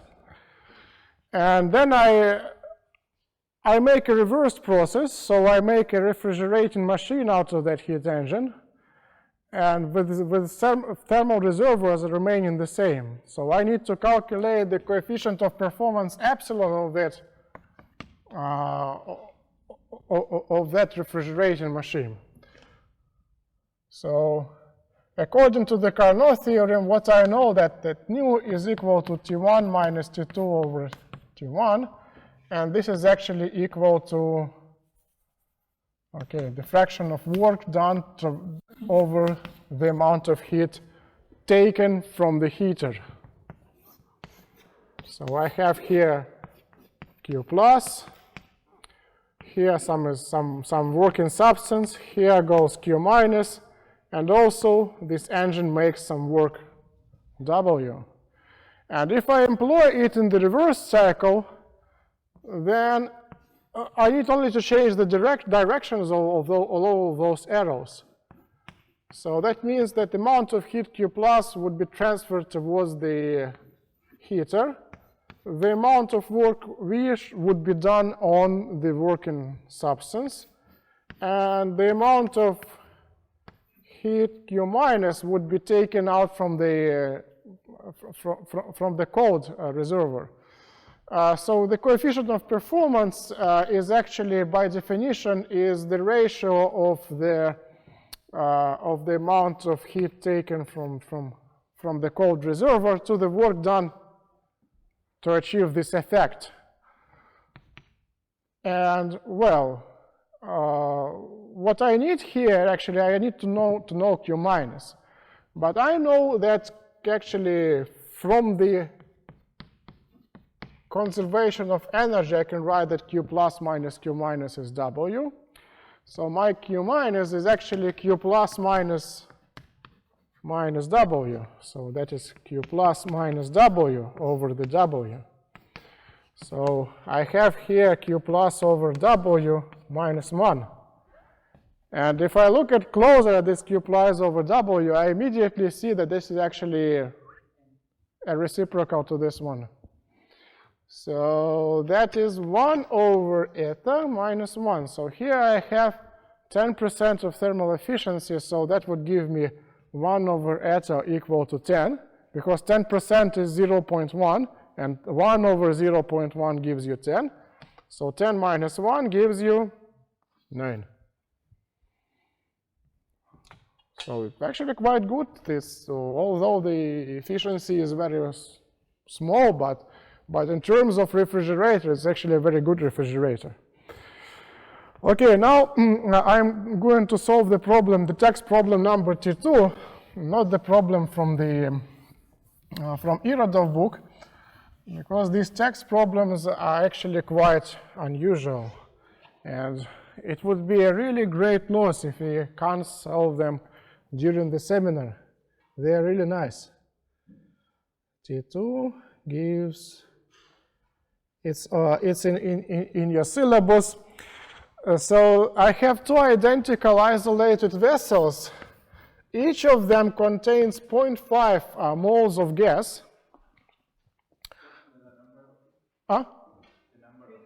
That's problem number T2. The text problem number 2, and the text problems are in the end of your syllabus. So I have two identical isolated vessels. Each of them contains 0.5 moles of gas at the same temperature, 300 Kelvin. The problem is that the vessels are used as heat reservoirs for a refrigerator operating in the reverse Carnot cycle, and I need to find the minimal work, actually not minimal, but just the work to cool the gas in one of the vessels into T1, which is equal to T0 over 2. So what happens here? That I have a refrigerator working here, and the main difference of this problem from any other problem which we have used before, and actually to all of the stuff which we have done during the lecture, is that the temperature of reservoirs is no longer being kept constant. Because previously I have assumed that reservoirs are so big that every cyclic process which happens with my working substance doesn't change the temperature of the reservoir too much. You can take the heat from the reservoir, but that amount of heat doesn't produce any temperature change of the reservoir itself. But in here, I have some small amount of gas in each of those reservoirs, so that means that these reservoirs are no longer infinite. And as I take heat from them or supply heat to them, the temperature of the reservoir change. And as a result, the coefficient of performance of my refrigerator changes as a function of time, because the temperature of reservoirs is some function of time. So no longer that coefficient performance is well, constant. So what I need actually to do, well, I can do this in two ways. I can first, well, one of the approaches is very simple. You assume that you do some kind of a minimal work by that refrigerator, and that minimal work produces very slight change to the temperature of the reservoir. So in that process, I can assume that the coefficient of performance is almost constant. And then I can accumulate all of that work over the small process and integrate it, so to account for the differences, for the change of the coefficients of performance. But I'm going to do this another way. I'm going to use actually the Clausius equality for this. So in here I have the Carnot machine, so everything which operates here is a reversible process. So when I have some reservoirs, I can write that actually delta Q over T is 0. So that means that actually the change in entropy of the whole system in the initial and the final state is 0. So this system includes working substance and reservoirs. But since working substance operates in a cyclic manner, that means that in my entropy change, I need only to account for the entropy change of reservoirs. So one reservoir is being cooled down and its entropy actually is decreasing, while the other reservoir is being heated up, and for that reason its entropy is increasing. But overall the change of entropy should be 0. At the same time, I should also apply the energy conservation law, and it says that, well, I have an isolated system, so the work done on the system is converted into the change of internal energy. So now please pay special attention to this, because this W, it has somewhat different meaning from the W in the first law of thermodynamics. In the first law of thermodynamics, W is the work done by the gas or by the system, and in here, this is the work done on the system. So it's actually, it has the opposite sign. So that's why I can write that W equals to delta U. And again, this is delta U1 plus delta U2. And all of my gases are kept at a constant volume. So now I am ready to calculate it. And as I know, the entropy and internal energies are just functions of time. So I no longer need to consider any processes at this point. I just need to consider the changes of entropy between some states. And, well, as you see, that doesn't involve any kind of a Carnot cycle anymore. So let's do these calculations.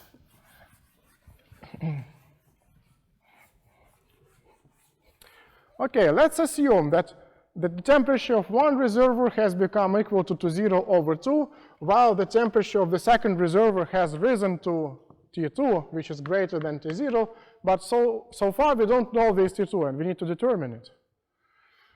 Okay, so the initial state of the reservoir number 1 is volume V0, temperature T0. The final state is volume V0 and temperature T1. For the reservoir number 2, the initial state is V0 times T0. The final state is V0 T2. So we need to find how the entropy of the gas changes as a function of temperature. And as I have said during the lecture, to determine the change of entropy, you may consider a process which transforms from this state to this state and then calculate the entropy change. So the entropy change delta S1 should be delta Q over T. You have something now, yes? So I'm going to take a few minutes to end this up because this is very important. But if you are not able, so I will not have any kind of error. Okay, so in here, this is delta Q over T, but the problem is that we need to consider this isochoric process from V0, and we increase like the pressure or increase the temperature in here. And I have an isochoric process, but the problem is that in this expression to the right-hand side, the temperature is the varying quantity. So I need really to calculate this integral.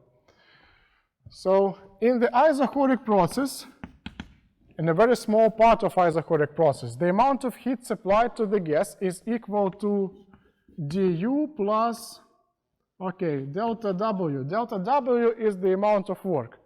Again, we remember that in the isochoric process, volume is constant, so no work. Work is 0. I have only du, and I need to multiply nu times Cv times dt.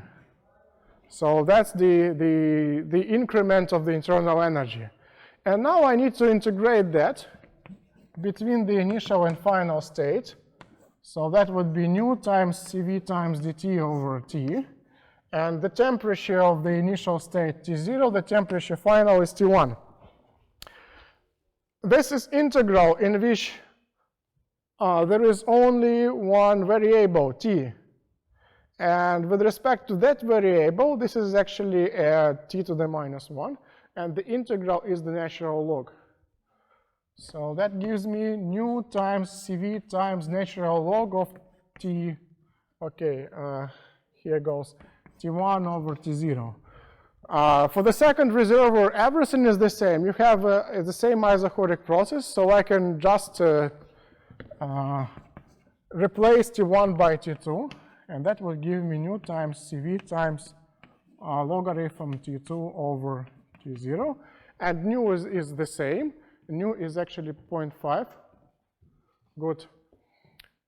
So in the end, I have delta S of nu times Cv logarithm T1, T2 over T0 squared. And this is 0.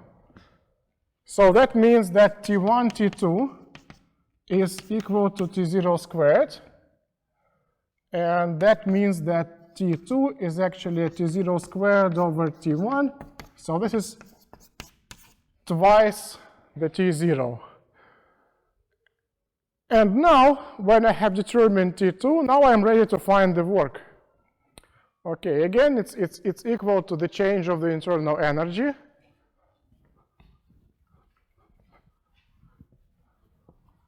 So the work is delta U1 plus delta U2. That is nu times Cv times T1 minus T0 plus nu Cv times T2 minus T0. So that would give me nu times Cv times T1 plus T2 minus twice the T0. And that is nu times Cv times, okay, T0 over 2 plus 2T0 minus 2T0. So nu Cv T0 over 2. That's the final answer to this problem. Thank you for your attention. No one is sleeping now, so I'm very happy with this. So see you next time.